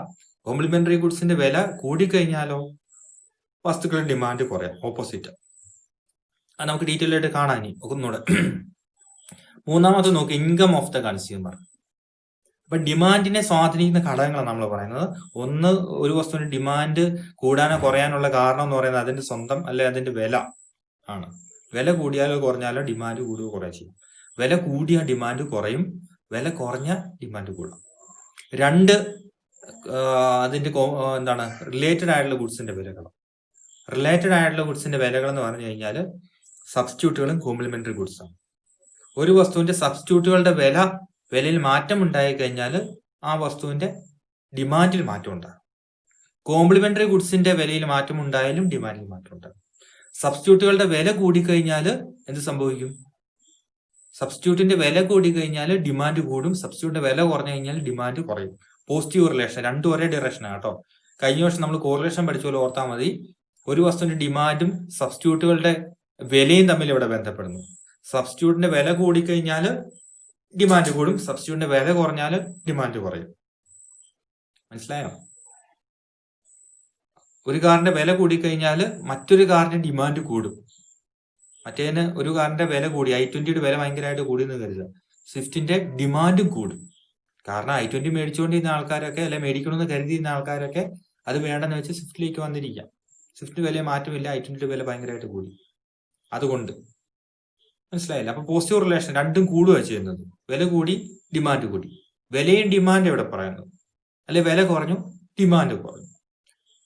ഈ കോംപ്ലിമെന്ററി ഗുഡ്സ് ആണെങ്കിലോ സ്വിഫ്റ്റിന്റെ ഡിമാൻഡ് കൂടി. കാരണം എന്താണ്? കോംപ്ലിമെന്ററി ഗുഡ്സിന്റെ വില കുറഞ്ഞിട്ടുണ്ടായിരിക്കാം. നമ്മൾ പറഞ്ഞ പോലെ പെട്രോളിന്റെ വില കുറഞ്ഞു, അതുകൊണ്ട് സ്വിഫ്റ്റിന്റെ ഡിമാൻഡ് കൂടി ഈ വർഷം 50,000 യൂണിറ്റ്സ്. അല്ലെങ്കിൽ മറ്റെന്തെങ്കിലും റോ മെറ്റീരിയൽസിന്റെ എന്തെങ്കിലും ഉപയോഗിക്കുന്ന എഞ്ചിന്റെ വസ്തുക്കളുടെ വില കുറഞ്ഞിട്ടുണ്ടായിരിക്കാം. അപ്പം കോംപ്ലിമെന്ററി ഗുഡ്സിന്റെ വില കുറഞ്ഞാല് ഡിമാൻഡ് കൂടും. ഓപ്പോസിറ്റ്, ഒന്ന് കുറയുന്നു, ഇപ്പുറത്തെ ഡിമാൻഡ് കൂടുന്നു. ഓപ്പോസിറ്റ് ഡിറക്ഷനാണ്, നെഗറ്റീവ് ഡയറക്ഷനിലാണ് ഉള്ള റിലേഷൻ അവിടെ ഉള്ളത്. അല്ലെ കോംപ്ലിമെന്ററി ഗുഡ്സിന്റെ വില കൂടിയാൽ ഡിമാൻഡ് കുറയും. അപ്പൊ മൂന്നാമത്തെ factor income of the consumer ആണോ, ഒരു ഉപഭോക്താവിന്റെ വരുമാനം. ആൾക്കാരുടെ കയ്യിലെ വരുമാനം കൂടിക്കഴിഞ്ഞാൽ, പണം കൂടിക്കഴിഞ്ഞാൽ വസ്തുക്കളുടെ ഡിമാൻഡ് കൂടാം എന്നുള്ളതാണ്. അപ്പൊ ഈ വർഷം ഈ പറഞ്ഞ മാരുതി കാറിന്റെ വില വർധന ഉണ്ടാകാൻ കാരണം വലിയ ലാഭം ഉണ്ടായിട്ടുണ്ടായിരിക്കാം, രാജ്യത്ത് വലിയ പുരോഗതി ഉണ്ടായിട്ടുണ്ടായിരിക്കാം, ആൾക്കാരുടെ വരുമാനത്തിൽ ഗണ്യമായ വർധന ഉണ്ടായിട്ടുണ്ടായിരിക്കും, അതുകൊണ്ടായിരിക്കാം. നാലാമത്തെ taste and preferences of the consumer. അഭിരുചി എന്ന് പറയുന്നത് ആൾക്കാരുടെ താല്പര്യങ്ങളും അഭിരുചികളും എന്നുള്ളത്. അത് ഒരു വസ്തുവിന്റെ ഡിമാൻഡിനകത്ത് മാറ്റങ്ങൾ വരുത്താനും വർധന ഉണ്ടാകാൻ പ്രധാനപ്പെട്ട കാരണമാണ്. പരസ്യങ്ങളിലൂടെയോ അല്ലെങ്കിൽ എന്താ പറയുക, ആൾക്കാർക്ക് അനുയോജ്യമായ വസ്തുക്കൾ ഉൽപ്പാദിപ്പിച്ചു കഴിഞ്ഞാലോ ഒക്കെ ആൾക്കാർക്ക് ഇഷ്ടപ്പെട്ട് കഴിഞ്ഞു കഴിഞ്ഞാലും ഡിമാൻഡ് കൂടും.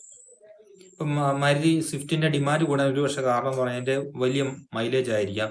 പുതിയൊരു കാർ ഇൻട്രൊഡ്യൂസ് ചെയ്തിട്ടുണ്ടായിരിക്കാം, എഞ്ചിൻ പ്രത്യേകത കൊണ്ടോ വെയിറ്റ് കുറച്ചിട്ടോ ഒക്കെ മൈലേജ് ചിലപ്പോൾ 35-40 കിലോമീറ്റർ വർദ്ധിപ്പിക്കാം.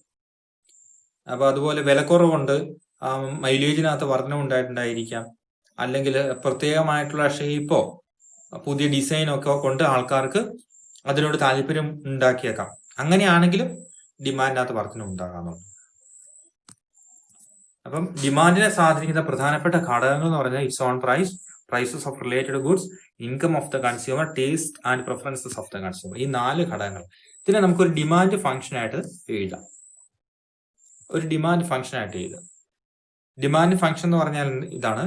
ഇവിടെ QD എന്ന് പറഞ്ഞു കഴിഞ്ഞാൽ quantity demand of a commodity എന്നുള്ള അർത്ഥം. QD is equal to F into, അതായത് quantity demand of a commodity, ഒരു വസ്തുവിന്റെ ചോദനം എന്ന് പറയുന്നത് function is equal to F എന്ന് പറഞ്ഞ ഫംഗ്ഷൻ. ഒരു വസ്തുവിന്റെ ചോദനം QD എന്ന് പറയുന്നത് എന്തിനെയൊക്കെ ആശ്രയിച്ചായിരിക്കുന്നത്? P എന്ന് പറഞ്ഞാൽ ഇറ്റ്സ് ഓൺ പ്രൈസ്. ഇവിടെ P കൊണ്ട് ഉദ്ദേശിക്കുന്ന ഇതാണ്, ഒരു വസ്തുവിന്റെ ചോദന അതിന്റെ വിലയെ ആശ്രയിച്ചിരിക്കുന്നു. 2 PR എന്ന് പറഞ്ഞു കഴിഞ്ഞാൽ പ്രൈസ് ഓഫ് റിലേറ്റഡ് ഗുഡ്സ് ആണ്. ഒരു വസ്തുവിന്റെ ചോദനം അതിന്റെ വിലയെ ആശ്രയിച്ചിരിക്കുന്നു 1. 2 റിലേറ്റഡ് ഗുഡ്സിന്റെ വിലയെ ആശ്രയിച്ചിരിക്കുന്നു. 3 Y എന്നുള്ള ഇൻകം ആണ് അസ്യൂം ചെയ്യുന്നത്, അർത്ഥമാക്കുന്നത് കേട്ടോ. Y കൊണ്ട് ഇൻകം എന്നുള്ള അർത്ഥമാക്കുന്നത്. T എന്ന് പറഞ്ഞാൽ ടേസ്റ്റ് ആൻഡ് പ്രിഫറൻസസ് ആണ്. ഇതാണ് ഒരു ഡിമാൻഡ് ഫംഗ്ഷൻ എന്ന് പറയുന്നത്. അപ്പൊ QD is equal to F into P, PR, Y, T. ഒരു വസ്തുവിന്റെ ചോദനം എന്ന് പറയുന്നത് അതിന്റെ വിലയും റിലേറ്റഡ് വസ്തുക്കളുടെ വിലകളെയും വരുമാനത്തെയും അഭിരുചിയെയും ആശ്രയിച്ചാണ് ഇരിക്കുന്നത് എന്നാണ് പറയുന്നത്. അപ്പൊ ചോദനം എന്ന് പറയുന്നത് QD, ക്വാണ്ടിറ്റി ഡിമാൻഡ് എന്ന് പറയുന്നത് ഒരു ഡിപ്പെൻഡന്റ് വേരിയബിൾ ആണ്, ആശ്രയിച്ചിരിക്കുന്നത് എന്തിനാണ്? ഈ 4 വസ്തുക്കളെ പ്രധാനമായിട്ടും ആശ്രയിച്ചിരിക്കും. ചോദനം 4 ഘടകങ്ങളെ ആശ്രയിച്ചിരിക്കുന്നുണ്ട്.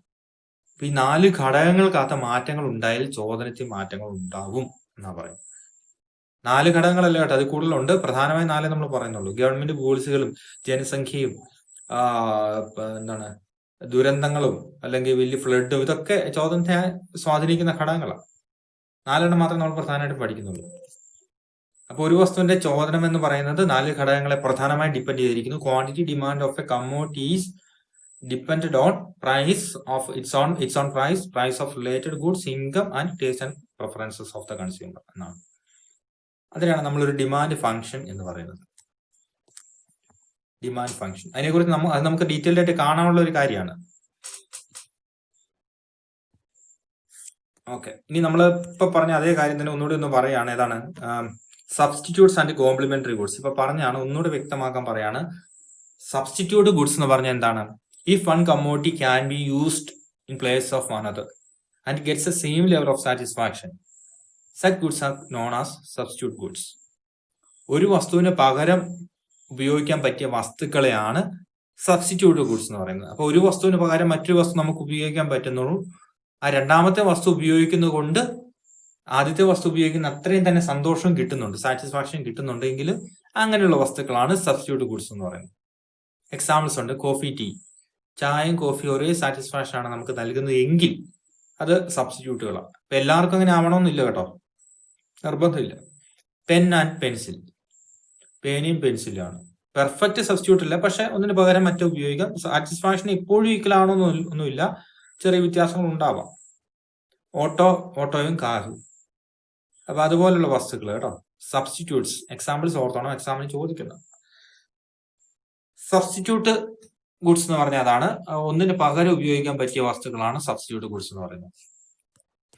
ഇനി നമ്മൾ അതിന്റെ റിലേഷൻ നോക്കുവാണെങ്കിൽ ഇവിടെ നമ്മൾ ഫംഗ്ഷൻ ആയിട്ട് എഴുതിയിട്ടുണ്ട് QD = F × P PR by T എന്നുള്ളത്. അപ്പോൾ നമ്മൾ അസ്യൂം ചെയ്തിരിക്കുകയാണ് ഒരു വസ്തുവിന്റെ പ്രൈസ് മാറ്റമില്ല. മുകളിൽ അങ്ങനെ ഒരു ബാർ ഇട്ടിട്ടുണ്ട്, ഏതാ പിയുടെ മുകളിൽ ഒരു വര വരച്ചിട്ടുണ്ട്. അതിന്റെ അർത്ഥം എന്താണ്? ഒരു വസ്തുവിന്റെ വിലയിൽ മാറ്റമില്ല. വൈയുടെയും ടീയുടെയും മുകളിൽ വര വരച്ചിട്ടുണ്ട്. അതിന്റെ അർത്ഥം ഇതാണ്, ഇൻകത്തിലും ടേസ്റ്റിലും മാറ്റമില്ല. Other things remain the same എന്ന് പറയുക. മറ്റ് ഘടകങ്ങളിൽ മാറ്റമില്ലെങ്കിൽ ഒരു വസ്തുവിന്റെ ഡിമാൻഡിൽ ഉണ്ടാകുന്ന മാറ്റം എന്തുകൊണ്ടായിരിക്കാം? അതിന്റെ റിലേറ്റഡ് ഗുഡ്സിന്റെ വിലയിൽ ഉണ്ടാകുന്ന മാറ്റങ്ങൾ മൂലമായിരിക്കാം. നമ്മൾ നേരത്തെ പറഞ്ഞ പോലെ സ്വിഫ്റ്റ് കാറിന്റെ ഡിമാൻഡ് കൂടി, ക്വാണ്ടിറ്റി ഡിമാൻഡ് കൂടി. അത് അന്വേഷിച്ചപ്പോൾ നമുക്ക് എന്ത് മനസ്സിലായി? സ്വിഫ്റ്റ് കാറിന്റെ ഡിമാൻഡ് കൂടാണ്ടായ കാരണം എന്താണെന്നാണ് മനസ്സിലായത്. പല റീസൺസ് ഉണ്ടായേക്കാന്ന് പറഞ്ഞു അല്ലേ. അപ്പൊ ഒന്ന് റിലേറ്റഡ് ഗുഡ്സിന്റെ വിലയാണ് PR എന്ന് പറഞ്ഞാൽ. റിലേറ്റഡ് ഗുഡ്സിനകത്ത് രണ്ട് ഘടകങ്ങളുണ്ട്, അല്ലെ രണ്ട് റിലേറ്റഡ് ഗുഡ്സ് ഉണ്ട്, കോംപ്ലിമെന്ററി ഗുഡ്സ് ഉണ്ട്, സബ്സ്റ്റിറ്റ്യൂട്ട്സ് ഉണ്ട്. സബ്സ്റ്റിറ്റ്യൂട്ട് നമ്മൾ നോക്കുവാന്നത്, സബ്സ്റ്റിറ്റ്യൂട്ട് നോക്കി കഴിഞ്ഞപ്പോഴത്തേക്കും സ്വിഫ്റ്റ് കാറിന്റെ ഡിമാൻഡ് കൂടി. അതിന് കാരണം എന്താണ്? അല്ലെ എന്തായിരിക്കാം? സബ്സ്റ്റിറ്റ്യൂട്ട് ആയിട്ടുള്ള ബാക്കിയുള്ള കാറുകളുടെ മുഴുവൻ പ്രൈസിനകത്ത് വർധന ഉണ്ടായിട്ടുണ്ടായിരിക്കാം അല്ലെ. ബാക്കിയുള്ള കാറുകളുടെ മുഴുവൻ വിലയിൽ പ്രൈസിനകത്ത് വർധന ഉണ്ടായിട്ടുണ്ടെങ്കിൽ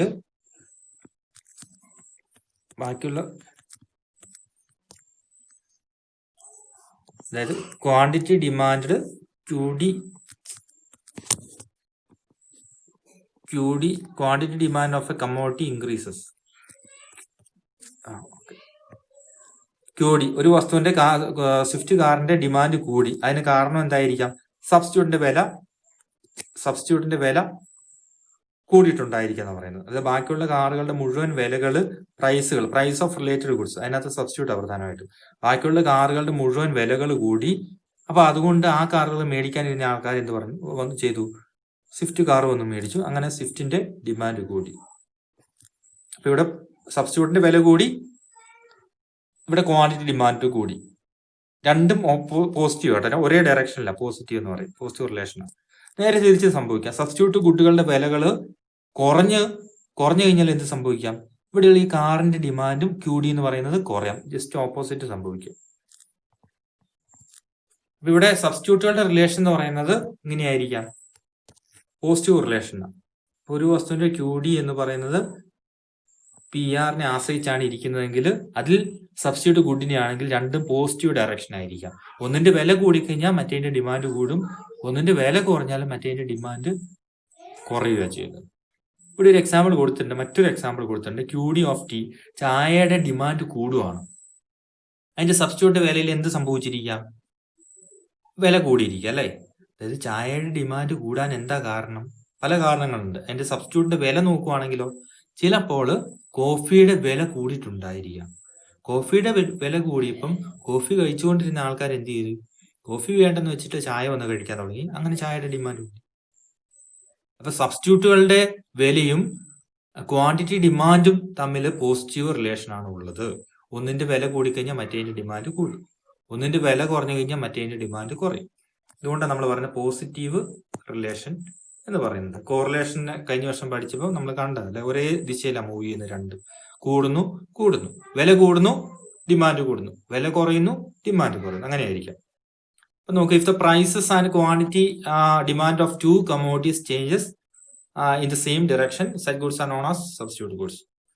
പ്രൈസസ് ഒരു വസ്തു വിലകളും ക്വാണ്ടിറ്റി ഡിമാൻഡിലും സെയിം ഡയറക്ഷനിലാണ് മൂവ് ചെയ്യുന്നതെങ്കിൽ കേട്ടോ, സെയിം ഡയറക്ഷനിലാണ് വിലകളും ക്വാണ്ടിറ്റി ഡിമാൻഡ് QD ചോദനവും വിലയും ഒരേ ദിശയിലേക്കാണ് മൂവ് ചെയ്യുന്നതെങ്കിൽ അങ്ങനെയുള്ള വസ്തുക്കളാണ് സബ്സ്റ്റിറ്റ്യൂട്ട് ഗുഡ്സ്. അപ്പൊ അതിന്റെ എക്സാമ്പിൾ നമുക്ക് അറിയാമല്ലോ അല്ലെ. സബ്സ്റ്റിറ്റ്യൂട്ട് ഗുഡ്സിന്റെ എക്സാമ്പിൾസ് ചോദിക്കുന്നതാണ്.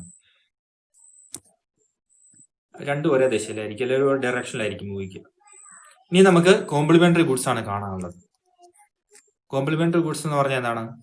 If 2 or more goods are needed at the same time to satisfy a want, such goods are known as complementary goods എന്ന് പറയും.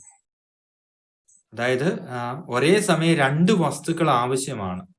എന്തിനാണ്? ഒരാളുടെ ഒരു ആവശ്യത്തെ തൃപ്തിപ്പെടുത്തുവാൻ ഒരേ സമയം നമുക്ക് 2 വസ്തുക്കൾ ആവശ്യമാണെങ്കിൽ അങ്ങനെയുള്ള വസ്തുക്കളെയാണ് കോംപ്ലിമെന്ററി ഗുഡ്സ് എന്ന് പറയുന്നത്. പേനയും മഷീൻ, pen and ink, car and petrol, car and tyre, mobile and battery, ഇങ്ങനെയുള്ളതാണ് കോംപ്ലിമെന്ററി ഗുഡ്സിന്റെ എക്സാമ്പിൾസ് ആയിട്ടുള്ളത്. അപ്പൊ അത് ഇതാണ് QD is a function of എന്നുള്ള രീതിയിലാണ് നമ്മൾ എഴുതിയിരിക്കുന്നത്. QD is a function of related goods എന്നുള്ള രീതിയിൽ എഴുതിയിരിക്കുന്നത്. QD quantity demand of a commodity is a function of related goods. അത് കോംപ്ലിമെന്ററി ഗുഡ്സ്. ബാക്കിയുള്ള ഘടകങ്ങളിൽ മാറ്റമില്ല എന്നാണ് നമ്മൾ ഇവിടെ അസ്യൂം ചെയ്തിരിക്കുന്നത്. ഇപ്പൊ quantity demand of A car നമ്മൾ പറഞ്ഞ പോലെ കോംപ്ലിമെന്ററി ഗുഡ്സ്, സ്വിഫ്റ്റിന്റെ ഡിമാൻഡ് ഈ വർഷം കുറഞ്ഞിട്ടുണ്ടായിരിക്കാം ഒരു പക്ഷെ. അപ്പൊ അതിന് വില ഡിമാൻഡ് കുറയാൻ കാരണം അന്വേഷിച്ചപ്പോൾ നമുക്ക് മനസ്സിലായി പെട്രോളിന്റെ വില വലിയൊരു വർധന ഉണ്ടായി എന്നുള്ളതാണ്. പെട്രോളിന്റെ വില കൂടി, ഗണ്യമായി കൂടി, അതുകൊണ്ട് സ്വിഫ്റ്റിന്റെയും എന്നേ പറയാൻ പറ്റുള്ളൂ കേട്ടോ, എല്ലാത്തിനെ കുറിച്ചുണ്ടായിരിക്കാം ഡിമാൻഡ് കുറഞ്ഞു. അപ്പൊ ഇത് ഓപ്പോസിറ്റ് ഡയറക്ഷനാണ്, നെഗറ്റീവാ. ഒന്ന് കൂടുന്നു. ഇപ്പൊ കോംപ്ലിമെന്ററി ഗുഡ്സിന്റെ വില കൂടി കഴിഞ്ഞാൽ വസ്തുവിന്റെ ഡിമാൻഡ് കുറയും എന്നുള്ളതാണ്. മനസ്സിലായില്ലേ? അതുപോലെ ജസ്റ്റ് ഓപ്പോസിറ്റ്, കോംപ്ലിമെന്ററി ഗുഡ്സിന്റെ വില കുറഞ്ഞു കഴിഞ്ഞാൽ വസ്തുവിന്റെ ഡിമാൻഡ് എന്ന് പറയുന്നത് കൂടാം എന്നുള്ളതാണ്. നിർബന്ധമില്ല, അങ്ങനെയാണ് അത് പറയുക. In the case of complementary goods, prices and quantity demand of goods change in the opposite direction. Negative അല്ലെ, നെഗറ്റീവ് ഡയറക്ഷനിൽ ഒന്ന് കൂടുന്നു മറ്റേ കുറയുന്നു. അതാണ് കോംപ്ലിമെന്ററി ഗുഡ്സിന്റെ കേസിൽ. ഒരു വസ്തുവിന്റെ വിലയും അതിന്റെ ചോദനയും തമ്മിൽ ഒരു റിലേറ്റഡ് ഗുഡ്സിന്റെ വിലയും അതിന്റെ ചോദനയും തമ്മിൽ വിപരീത ബന്ധമാണെങ്കിൽ അങ്ങനെയുള്ള വസ്തുക്കളാണ് എന്ത്? കോംപ്ലിമെന്ററി ഗുഡ്സ് എന്ന് പറയുന്നത്. അപ്പൊ നമ്മൾ സബ്സ്റ്റിറ്റ്യൂട്ട് ഗുഡ്സ് എന്താണെന്ന് കണ്ടു, കോംപ്ലിമെന്ററി ഗുഡ്സ് എന്താണെന്ന് കണ്ടു. ഇനി നമ്മൾ നോർമൽ ഗുഡ്സും ഇൻഫീരിയർ ഗുഡ്സും ആണ് കാണാൻ പോകുന്നത്. If the relationship between income of the consumer and demand for a commodity is positive, such goods are known as normal goods. അതായത് ഒരു ആളുടെ വരുമാനം വർദ്ധിക്കുകയാണെങ്കിൽ ഡിമാൻഡ് കൂടുന്ന വസ്തുക്കളൊക്കെ നോർമൽ ഗുഡ്സ് ആണ്. അതായത് ആൾക്കാർ വരുമാനം വർദ്ധിക്കുന്നതനുസരിച്ച് ഡിമാൻഡ് കൂടുന്ന വസ്തുക്കളൊക്കെ നോർമൽ ഗുഡ്സ് ആണ്. അതുപോലെ വരുമാനം കുറയുമ്പോൾ ഡിമാൻഡ് കുറയുന്ന വസ്തുക്കൾ, ഇതൊക്കെ എന്താണ്? നോർമൽ ഗുഡ്സ് ആണ്. ഇപ്പൊ മൊബൈൽസ്, കാർ, അല്ലെ ഇലക്ട്രോണിക് ഗുഡ്സ്, ഇത് എല്ലാത്തരം ഒട്ടുമിക്കവാറും എല്ലാ വസ്തുക്കളും നമ്മുടെ വരുമാനം കൂടിക്കഴിഞ്ഞാൽ നമ്മൾ കൂടുതൽ മേടിക്കും, അല്ലെങ്കിൽ മേടിക്കുന്ന അങ്ങനെയുള്ള വസ്തുക്കളൊക്കെ നോർമൽ ഗുഡ്സ് ആണ്. അതുപോലെ വില കുറഞ്ഞു കഴിഞ്ഞാൽ ഡിമാൻഡ് കുറയുന്ന വസ്തുക്കൾ, ഇൻകം കുറഞ്ഞു കഴിഞ്ഞാൽ ഡിമാൻഡ് കുറയുന്ന വസ്തുക്കൾ നോർമൽ ഗുഡ്സ് ആണ്. അതും പോസിറ്റീവ് റിലേഷൻഷിപ്പ് ഉള്ളത്. വരുമാനം കൂടുന്നു, ഡിമാൻഡ് കൂടുന്നു, വരുമാനം കുറയുന്നു, ഡിമാൻഡ് കുറയുന്നു, ഒക്കെ നോർമൽ ഗുഡ്സ്. അപ്പൊ ഇൻഫീരിയർ ഗുഡ്സ് എന്ന് പറഞ്ഞാലോ ശ്രദ്ധിക്കണം കേട്ടോ, അത് പ്രധാനപ്പെട്ട ഒരു കാര്യമാണ്. നോർമൽ ഗുഡ്സ് എന്ന് പറഞ്ഞാൽ സാധാരണ വസ്തുക്കളാണ്. നമ്മുടെ വരുമാനം കൂടിക്കഴിഞ്ഞാൽ ആൾക്കാർ അത് കൂടുതൽ മേടിക്കും, ഇതൊക്കെ നോർമൽ ഗുഡ്സാണ്. ഇൻഫീരിയർ ഗുഡ്സ് എന്ന് പറഞ്ഞാൽ തരംതാണ വസ്തുക്കൾ എന്നാണ് പറയപ്പെടുന്നത്. തരംതാണ വസ്തുക്കൾ, ആൾക്കാരുടെ വരുമാനം വർദ്ധിച്ചു കഴിഞ്ഞാൽ ഡിമാൻഡ് കുറയുന്ന വസ്തുക്കളാണ് ഇൻഫീരിയർ ഗുഡ്സ്. നോർമൽ ഗുഡ്സ് എന്താണ്? ആൾക്കാരുടെ വരുമാനം കൂടിയാൽ, നോർമൽ ഗുഡ്സ് എന്ന് പറഞ്ഞാൽ എന്താണ്? ആൾക്കാരുടെ വരുമാനം കൂടിക്കഴിഞ്ഞാൽ ഡിമാൻഡ് കൂടുന്നു, വരുമാനം കുറഞ്ഞാൽ ഡിമാൻഡ് കുറയുന്നു, പോസിറ്റീവ് ഡയറക്ഷനാണ് നോർമൽ ഗുഡ്സിന്റെ കേസിൽ. ഒന്ന് കൂടുന്നു, ഇൻകം കൂടുന്നു, ആൾക്കാരുടെ ഇൻകം കൂടുന്നു, ഇൻകം കൂടുന്നു, ഡിമാൻഡ് കൂടുന്നു. ഇൻകം കൂടിക്കഴിഞ്ഞാൽ ഡിമാൻഡ് കൂടുന്നു, രണ്ടും പോസിറ്റീവ് ഡയറക്ഷൻ. ഇൻകം കുറഞ്ഞാൽ ഡിമാൻഡ് കുറയുന്നു. അതൊക്കെ എന്താണ്? പോസിറ്റീവ് ഡയറക്ഷനാണ് മൂവ്മെന്റ്സ് ഉണ്ടാകുന്നത്. എവിടെയാ? നോർമൽ ഗുഡ്സിന്റെ കേസിൽ പോസിറ്റീവ് ഡയറക്ഷൻ. ഇവിടെ നെഗറ്റീവ് ഏതാ? ഇൻഫീരിയർ ഗുഡ്സിന്റെ കേസിൽ. ഇൻഫീരിയർ ഗുഡ്സ് എന്ന് പറഞ്ഞാൽ എന്താണ്? ഇൻകം, ആൾക്കാരുടെ വരുമാനം കൂടുന്നതനുസരിച്ച് ഡിമാൻഡ് കുറയുന്ന വസ്തുക്കളാണ് ഇൻഫീരിയർ ഗുഡ്സ് എന്ന് പറയുന്നത്. ഉദാഹരണത്തിന് നമ്മുടെയൊക്കെ വരുമാനം വർദ്ധിച്ച് നമ്മൾ വലിയ റിച്ചായി അത്യാവശ്യം സമ്പന്നനായി എന്ന് തോന്നലുണ്ടായി കഴിഞ്ഞാൽ ആൾക്കാർ ചിലപ്പോൾ ചില വസ്തുക്കള് മോശമായിട്ടോ അല്ലെങ്കിൽ എന്താണ് തരംതാണെന്നായിട്ടോ കരുതപ്പെടാം. അങ്ങനെ ആവണമെന്ന് നിർബന്ധമില്ല കേട്ടോ. തരംതാണ വസ്തുക്കൾ ആവണമെന്നില്ല, നമ്മൾ അങ്ങനെ കരുതുന്നു എന്ന് മാത്രമേ ഉള്ളൂ കേട്ടോ. നമ്മൾ ചിന്തിക്കുകയാണ് നമ്മൾ കുറച്ച് റിച്ചായി, ഇനി റബ്ബർ ചെരുപ്പിട്ട് പുറത്തോട്ട് ഇറങ്ങി കഴിഞ്ഞാൽ നാണക്കേടാന്ന് കരുതുക. അങ്ങനെയാണെങ്കിൽ ചപ്പലിനെ, റബ്ബർ ചപ്പലിനെ നമുക്ക് ഇൻഫീരിയർ ഗുഡ്സ് എന്ന് പറയാം. അപ്പൊ അതുപോലെ സൈക്കിളുകൾ, ഇന്നത്തെ കാലത്തൊക്കെ നമ്മൾ സൈക്കിൾ എവിടെ പോയി കഴിഞ്ഞ് കഴിഞ്ഞാൽ ആൾക്കാർ ചിലപ്പം എന്താണ് പുച്ഛത്തോടെ നോക്കിയേക്കാം, സാധാരണ സൈക്കിളാണെങ്കിൽ കേട്ടോ. അല്ലാതെ വില കൂടിയ നല്ല നല്ല സൈക്കിളുകളൊക്കെ ഉണ്ട്, അതൊന്നുമല്ല. അപ്പൊ സാധാരണ ഒരു സൈക്കിളിന് ചവിട്ടി പോവുകയാണ്. അപ്പൊ അത് മോശമാകണമെന്നല്ല പറഞ്ഞത്, മോശമാകണമെന്നില്ല. നമ്മൾ കരുതുന്നത് അത് മോശമാണെന്ന് കരുതുക. അപ്പൊ അങ്ങനെയുള്ള നമ്മുടെ വരുമാനം വർദ്ധിച്ചുകൊണ്ട് ചില ഭക്ഷ്യവസ്തുക്കളോ ചില വസ്തുക്കളോ നമ്മൾ തരംതാണെന്ന് എന്ന് കരുതി കഴിഞ്ഞാൽ അങ്ങനെയുള്ള വസ്തുക്കളാണ് ഇൻഫീരിയർ ഗുഡ്സ്.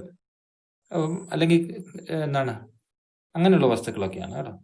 അങ്ങനെ ആവണം നിർബന്ധമൊന്നുമില്ല, അത് മോശമാവണമെന്ന് ഒരു നിർബന്ധമില്ല. അങ്ങനെ ആൾക്കാർ കരുതുന്നുകൊണ്ട് അങ്ങനെ കരുതിയേക്കാം. എന്താണ് ഇത് മോശമാണ്, ഈ നാണക്കേടല്ലേ എന്ന് കരുതി കഴിഞ്ഞാൽ നമ്മുടെ വരുമാനം കൂടുന്നതുകൊണ്ട്, റിച്ച് ആകുന്നതുകൊണ്ട് നമ്മൾ ചില വസ്തുക്കൾ ഒഴിവാക്കും.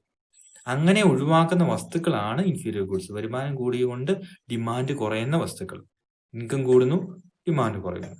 മനസ്സിലായില്ലേ? റബ്ബർ ചെരുപ്പുകളോ അല്ലെ മുണ്ട്, അല്ലെങ്കിൽ സൈക്കിളുകൾ, ഇപ്പൊ അങ്ങനെയുള്ള കാര്യങ്ങളൊക്കെ, ചില പേന, അല്ലെങ്കിൽ പഴയ മൊബൈൽ ഫോണുകൾ,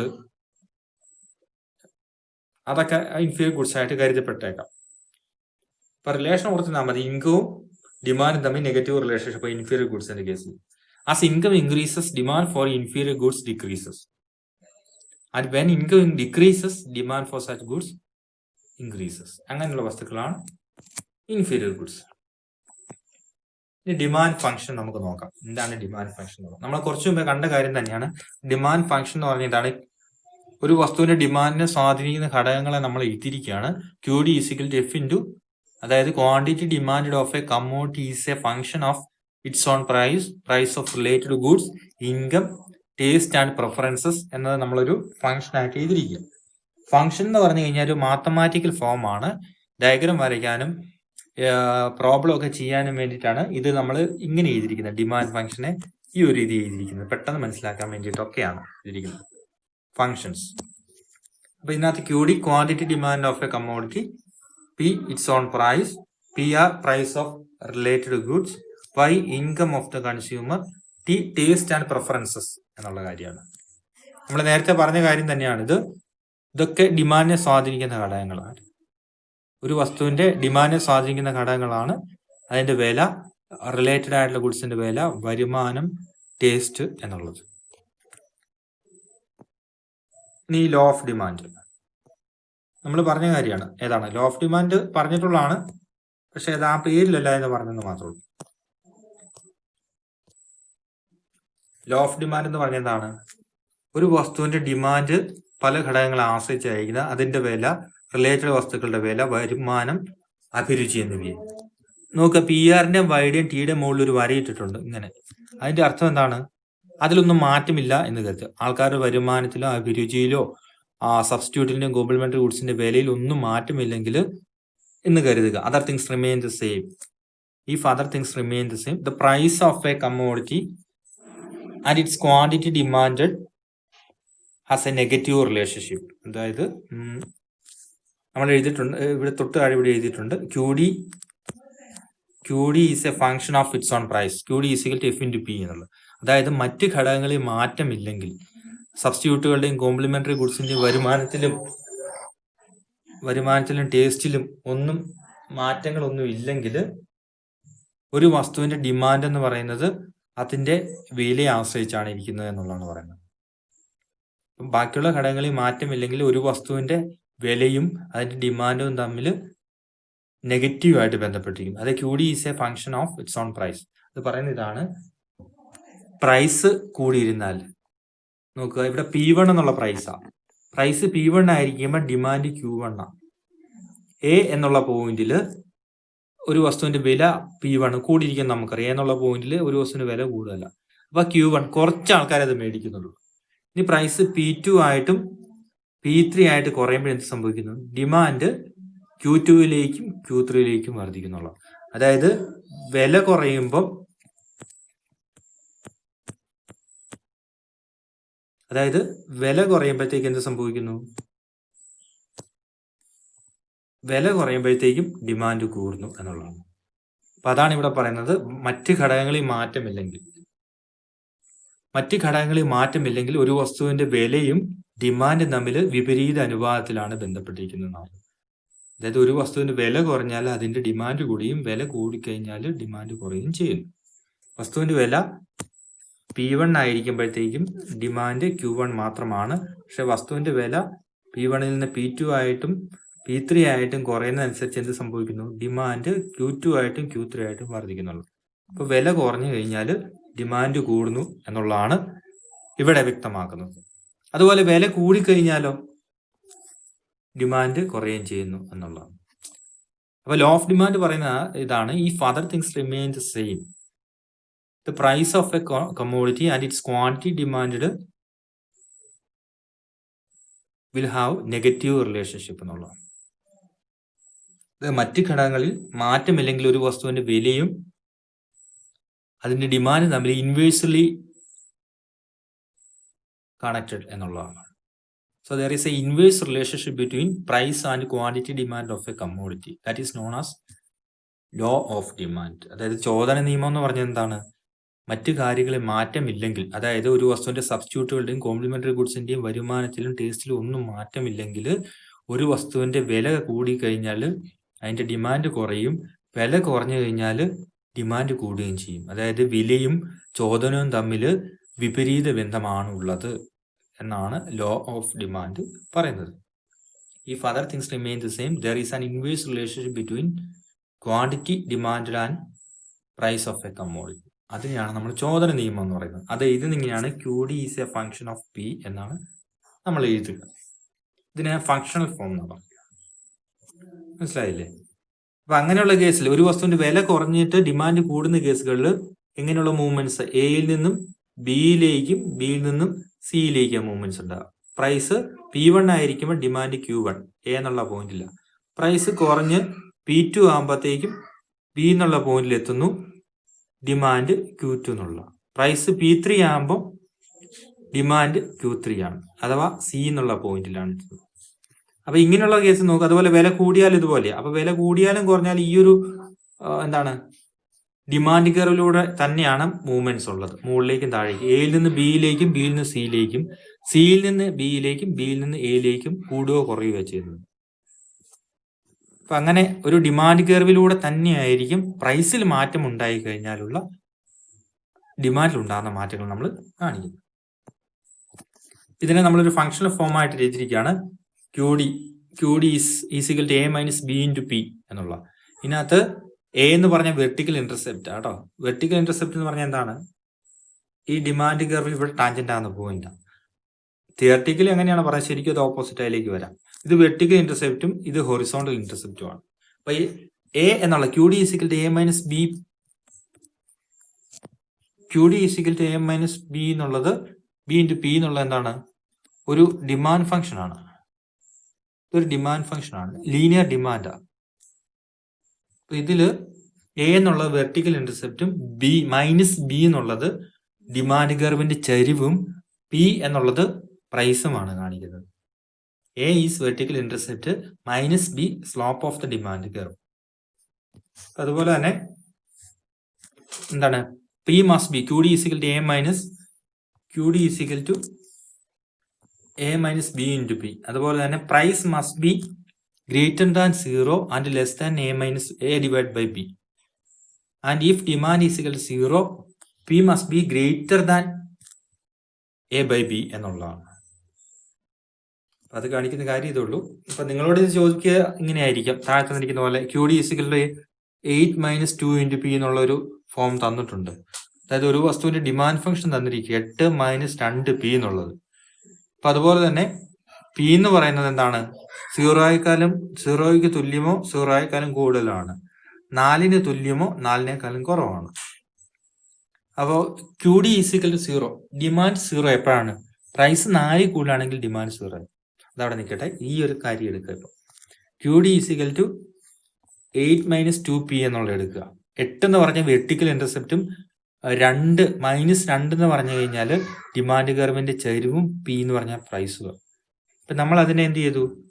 പിയുടെ സ്ഥാനത്ത് ഓരോ വാല്യൂസ് കൊടുത്തിട്ടിരിക്കുക. 8 - 2p എടുത്തു നമ്മൾ. എന്നിട്ട് പിയുടെ സ്ഥാനത്ത് ഓരോ വാല്യൂ കൊടുത്തു. പി എന്ന് പറഞ്ഞ പ്രൈസാ. അപ്പൊ ആദ്യം പി 0 കൊടുത്തു. അപ്പൊ 8 - 2 × 0 എത്ര നമുക്ക് കിട്ടി? 8 തന്നെ കിട്ടി. അത് കാണിക്കുന്ന എന്താണ്? വില 0 ആണെങ്കിൽ, ഒരു വസ്തുവിന്റെ വില 0 ആണെങ്കിൽ, നമുക്ക് ഈ ഡിമാൻഡ് കർവിന്റെ വെർട്ടിക്കൽ ആക്സിസ് നമ്മുടെ വില മെഷർ ചെയ്യും, ഹൊറിസോണ്ടൽ ആക്സിസിൽ താഴത്തെ ആക്സിസ് ഡിമാൻഡ് അളക്കുക കേട്ടോ. അപ്പൊ ഇവിടെ നമുക്ക് 0 കിട്ടി. എപ്പോഴാ? പി 0 കൊടുത്തപ്പോഴത്തേക്കും 2ന്റെ 8 - 2 × 0 കൊടുത്തപ്പോൾ നമുക്ക് QD 8 കിട്ടി. അപ്പൊ പ്രൈസ് 0 ആണെങ്കിൽ ഡിമാൻഡ് എത്രയായിരിക്കും? ഡിമാൻഡ് 8 ആയിരിക്കും. എന്ന് പറഞ്ഞാൽ ഒരു വസ്തുവിന് വിലയൊന്നും ഇല്ലെങ്കിൽ ആ വസ്തു 8 കിലോ മേടിക്കും എന്നുള്ളത് കാണിക്കുക. നമ്മളത് അവിടെ പ്ലോട്ട് ചെയ്തു. ഇനി 2 പ്രൈസ് 1 രൂപയാണെങ്കിൽ QD എത്രയാന്ന് നമ്മൾ നോക്കി. പ്രൈസ് 1 ആണെങ്കിൽ ക്വാണ്ടിറ്റി ഡിമാൻഡ് 6 ആയിരിക്കും. പ്രൈസ് 1 കൊടുത്തു നമ്മൾ. അപ്പൊ QD നമുക്ക് എത്ര കിട്ടി? 6 കിട്ടി. അത് നമ്മളിവിടെ പ്ലോട്ട് ചെയ്തു. ഇനി പ്രൈസ് 2 കൊടുത്തു. അപ്പൊ എത്ര കിട്ടി? QD 4 കിട്ടി. 2 4 കിട്ടി അല്ലെ? അങ്ങനെ പ്രൈസ് 2 കൊടുത്തു, QD 4 നമുക്ക് കിട്ടി. അത് നമ്മളവിടെ പ്ലോട്ട് ചെയ്തു. ഇവിടെ ഒരു ഇൻറ്റു ഇട്ടു. അടുത്തത് പ്രൈസ് 3 കൊടുത്തു. പ്രൈസ് 3 കൊടുത്തപ്പം QD എന്ന് പറഞ്ഞു കഴിഞ്ഞാൽ 2 കിട്ടി. അത് നമ്മളവിടെ പ്ലോട്ട് ചെയ്തു. അടുത്തത് പ്രൈസ് 4 കൊടുത്തപ്പോൾ ഡിമാൻഡ് 0 എന്ന് പറഞ്ഞു കഴിഞ്ഞാൽ മാക്സിമം വില 4 ആകുന്നിടം വരെ, വില 4 ആയി കഴിഞ്ഞാൽ ഡിമാൻഡ് 0 ആയിരിക്കും എന്നുള്ളതാണ്. പ്രൈസ് 0 ആകുമ്പോഴത്തേക്കും ഡിമാൻഡ് 0യിലേക്ക് എത്തും എന്നുള്ളതാണ്. 4 കൂടുതൽ വിലയാണെങ്കിലോ ഒന്നും കാണില്ല എന്നുള്ള. 4 വരെ ഉള്ളൂ എന്ന് പറഞ്ഞു കഴിഞ്ഞാൽ വില 1 2 3 4 വരെ. 4 വരെ പറ്റില്ല. 4 ആകുമ്പോഴത്തേക്കും വില 1 ആണെങ്കിലോ 2 ആണെങ്കിലോ 3 ആണെങ്കിലോ ഡിമാൻഡ് ഉണ്ടാകും. വില കൂടുന്നതനുസരിച്ച് ഡിമാൻഡ് കുറഞ്ഞു വരും അല്ലേ? വില ഒന്നും ഇല്ലാത്തൊരു വസ്തുവാണ് 8 കിലോ അവിടെ മേടിക്കും ആൾക്കാർ. വില 1 രൂപയാണെങ്കിൽ 6 കിലോയും, വില 2 രൂപയാണെങ്കിൽ, പ്രൈസ് 2 ആണെങ്കിൽ 4 കിലോയും, വില 3 ആണെങ്കിൽ 2 കിലോയും, വില 4 ആണെങ്കിലോ ആരും മേടിക്കുന്നില്ല. 4 വരെ എന്നുള്ളതാണ്. അപ്പൊ വില 4ൽ താഴെ ആണെങ്കിൽ എന്ത് സംഭവിക്കും? ഈ പറഞ്ഞ പോലെ 2 കിലോ 3 4 കിലോയോ 6 കിലോ ഒക്കെ ഡിമാൻഡ് ഉണ്ടാവും. അപ്പൊ ഇവിടെ കാണിക്കുന്ന പോയിന്റ് ഇതാണ്. Price must be greater than 0 and less than 4 എന്നുള്ളതാണ് ഈ കാണിക്കുന്നത്. കേട്ടോ, 0യ്ക്ക് തുല്യമോ, വില പി എന്ന് പറയുന്നത് വില 0യേക്കാളും കൂടുതലോ 0യ്ക്ക് തുല്യമോ ആയിരിക്കണം ഈ ഡിമാൻഡ് ഉണ്ടാവണമെന്നുണ്ടെങ്കിൽ. 4ന് തുല്യമോ 4നേക്കാളും താഴെ ആയിരിക്കണം. അതാണ് ഇതുകൊണ്ട് ഇൻഡിക്കേറ്റ് ചെയ്യുന്നത്, ഈ ഒരു സെക്ഷൻ കൊണ്ട് ഇൻഡിക്കേറ്റ് ചെയ്യുന്നത്. മനസ്സിലായില്ലേ? അപ്പൊ ഇത് കാണിക്കുന്നതാണ് QD = 8 - 2p എന്നുള്ളത്. 2p കഴിഞ്ഞിട്ട് ഈ price must be greater than or equal to 0 and less than or equal to 4 എന്നുള്ള. വില 4നും 0നും ഇടയ്ക്കാണെങ്കിൽ ഈ ഡിമാൻഡ് ഫംഗ്ഷൻ വർക്ക് ചെയ്യുള്ളൂ എന്നുള്ള കാണിക്കുന്നത്. മനസ്സിലായല്ലോ? ഇനി തൊട്ട് താഴെ ഈ 0 ഡിമാൻഡ് 0 ആയിരിക്കും എപ്പോഴാ? വില 4നേക്കാളും കൂടുതലാണ്. Price is greater than 4. If price is greater than 4 demand will be 0 എന്നുള്ള. അപ്പൊ വില 4നേക്കാളും കൂടുതൽ, ഇവിടെ 4 നമുക്കറിയാം. വില 4നേക്കാളും കൂടി പോയി കഴിഞ്ഞാൽ നമുക്കറിയാം എന്ത് സംഭവിക്കും. 4 4 കൂടുതലാണെങ്കിൽ ഡിമാൻഡ് ഇല്ല, 0 ആയിരിക്കും എന്നുള്ളതാണ്. അപ്പൊ പ്രൈസ് 4 കൂടിക്കഴിഞ്ഞാൽ, 4 4നേക്കാളും കൂടിക്കഴിഞ്ഞാൽ എന്ത് സംഭവിക്കും? ഡിമാൻഡ് വിൽ ബി 0 എന്നുള്ളതാണ്. ആശയം പിടികിട്ടില്ല. അതാണ് ഇതുകൊണ്ട് ഇൻഡിക്കേറ്റ് ചെയ്യുന്നത് എന്നുള്ളതാണ്. അപ്പൊ നമ്മളിങ്ങനെ ഒരു ഡിമാൻഡ് ഫംഗ്ഷൻ തന്നു കഴിഞ്ഞാൽ പിയുടെ സ്ഥാനത്ത് 0 മുതൽ വാല്യൂ കൊടുത്ത് നോക്കുക. അപ്പൊ പ്രൈസും ക്വാണ്ടിറ്റീസും നമുക്ക് ഇതുപോലെ കിട്ടും. അത് പ്ലോട്ട് ചെയ്യുക. പ്ലോട്ട് ചെയ്യുമ്പോൾ നമുക്കൊരു ഡൗൺവേർഡ് സ്ലോപ്പിംഗ് ഡിമാൻഡ് കർവ് കിട്ടും. അത് കാണിക്കുന്നത് എന്താണ്? അത് കാണിക്കുന്നത് ഒരു ഡിമാൻഡ് കർവ്. ആ ഡിമാൻഡ് കർവ് കാണിക്കുന്നതാണ് ഒരു വസ്തുവിന്റെ വില 4 ആയിരിക്കുമ്പോഴത്തേക്കും, ഇവിടെ വില 4 ആയിരിക്കുമ്പം ഡിമാൻഡ് 0 ആണ്. വില 3 ആയിട്ട് കുറയുമ്പോഴത്തേക്ക് ഡിമാൻഡ് 2 ആയി കൂടുന്നു. വില 2 ആയിട്ട് കുറയുമ്പോൾ ഡിമാൻഡ് 4 ആയി കൂടുന്നു. വില 1 ആകുമ്പോൾ ഡിമാൻഡ് 6ഉം, വില 0 ആയി കഴിഞ്ഞാൽ ഡിമാൻഡ് 8. അപ്പൊ ഒന്നെങ്കിൽ വില കുറഞ്ഞ ഡിമാൻഡ് കൂടുന്നു, അഥവാ വില കൂടിക്കഴിഞ്ഞാൽ ഡിമാൻഡ് കുറയുന്നു. നേരെ തിരിച്ച് നമുക്കിത് പറയും. അങ്ങനെ ഡിഫറെന്റ് കോമ്പിനേഷനെ നമ്മളിങ്ങനെ കണക്ട് ചെയ്തിട്ട് വരയ്ക്കുന്ന ലൈനാണ് ഒരു ഡിമാൻഡ് കർവ് എന്ന് പറയുന്നത്. ഇനി ഇതിന്റെ വെർട്ടിക്കൽ ഇന്റർസെപ്റ്റ്, ഇതാ വെർട്ടിക്കൽ ഇന്റർസെപ്റ്റ് നമ്മൾ പറഞ്ഞു അല്ലെ? നമുക്കറിയാവുന്ന വെർട്ടിക്കൽ ഇന്റർസെപ്റ്റ് ഇതാന്നുള്ളത്. അപ്പൊ ഇതിനകത്ത് QDക്കകത്ത് A എന്നുള്ള വെർട്ടിക്കൽ ഇന്റർസെപ്റ്റ് കാണിക്കുന്നത്. A വെർട്ടിക്കൽ ഇന്റർസെപ്റ്റാ. പക്ഷെ അത് ഇവിടെ 8 അല്ലേ? പക്ഷെ 8 എവിടെയാ വരിക? അത് കൺഫ്യൂഷൻ ആവേണ്ട കാര്യമില്ല. അത് ഒരു മാത്തമാറ്റിക്കൽ കറക്റ്റ്നെസ്സിന് വേണ്ടിയിട്ട് ചെയ്തിരിക്കുന്ന പരിപാടിയാണ്. നിങ്ങൾ ഇത്ര മനസ്സിലാക്കിയാൽ മതി. ഈ Q D is equal to A minus B into പിക്കകത്ത് എ വെർട്ടിക്കൽ ഇന്റർസെപ്റ്റും ബി സ്ലോപ്പും ആണ്. Minus B സ്ലോപ്പാ. സ്ലോപ്പ് എന്ന് പറഞ്ഞാൽ ഈ ചേഞ്ചാണ്. ഒരു വസ്തുവിന്റെ വില 1 രൂപ കുറഞ്ഞു കഴിഞ്ഞാൽ അതിന്റെ ഫലമായിട്ട് ഡിമാൻഡ് എത്ര കൂടും എന്നുള്ളതാണ് സ്ലോപ്പ് പറയുന്നത്. അപ്പൊ നോക്കുക, 3-ൽ നിന്ന് 2 വില കുറയുന്നു. ഡിമാൻഡിനകത്ത് 2-ൽ നിന്ന് 4 ഡിമാൻഡ് കൂടുന്നത്. 2 ചേഞ്ച് അല്ലെ. വില 2-ൽ നിന്ന് 1 കുറഞ്ഞാലോ, 1 രൂപ കുറഞ്ഞാലോ ഡിമാൻഡ് 4-ൽ നിന്ന് 6 കൂടുന്നു. 2. അപ്പൊ ഇവിടെ എല്ലാ പോയിന്റിലും അങ്ങനെ തന്നെ. 1 രൂപ വില കുറഞ്ഞാലും ഡിമാൻഡിനകത്ത് ഉണ്ടാകുന്ന വർധനവ് 2.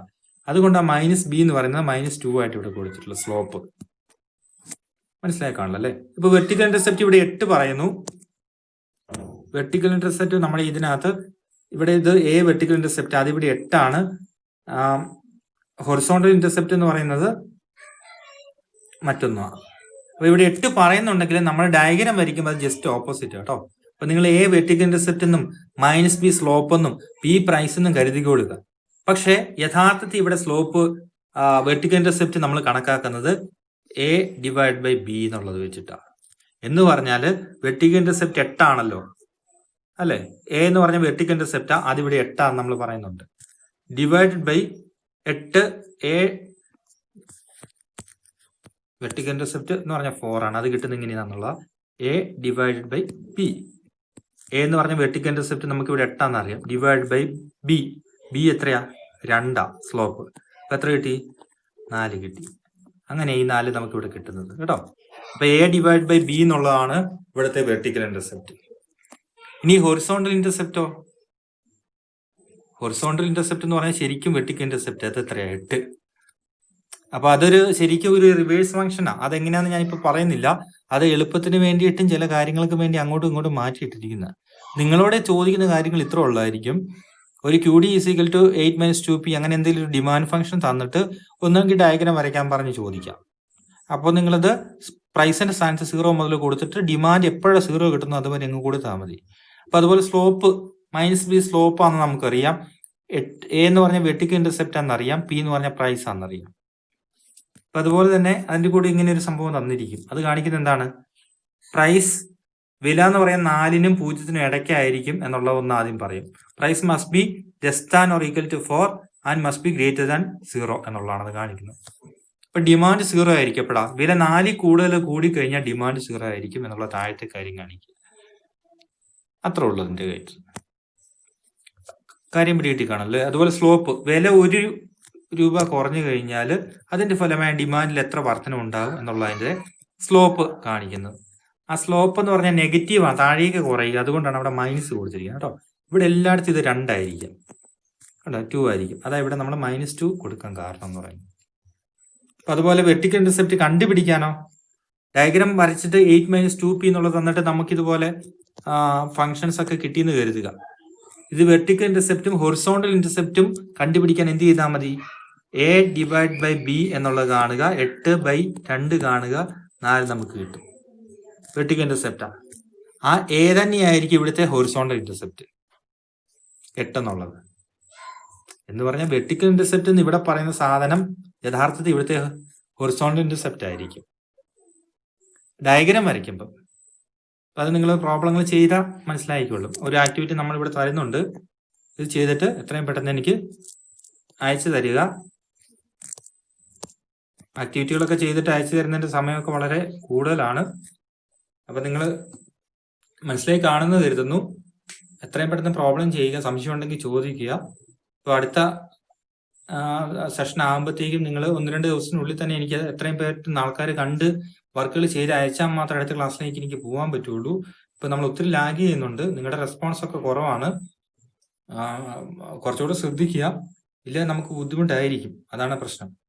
ജനുവരിയിലെങ്കിലും നമുക്ക് ക്ലാസ് തുടങ്ങിയില്ലെങ്കിൽ ഈ വർഷം മിക്കവാറും ഒഴിവാക്കാൻ സാധ്യത. ജനുവരി തുടങ്ങാൻ പറ്റും എന്നുള്ളതാണ് ഇപ്പൊ ഗവൺമെന്റിന്റെ ഒരു പ്രതീക്ഷ. ഇപ്പൊ ജനുവരി തുടങ്ങിയാൽ നമ്മൾ തന്നെ ഇതെല്ലാം പഠിക്കേണ്ടി വരും. അപ്പൊ അധികം സമയം കിട്ടില്ല. നേരം ജനുവരിയിലൊക്കെ തുടങ്ങി മെയ് വരെയൊക്കെ ക്ലാസ് പോയി കഴിഞ്ഞാൽ നമുക്കൊന്നും ഡീറ്റെയിൽഡ് ആയിട്ട് പഠിപ്പിക്കാനുള്ള സമയം അന്നേരം കിട്ടില്ല.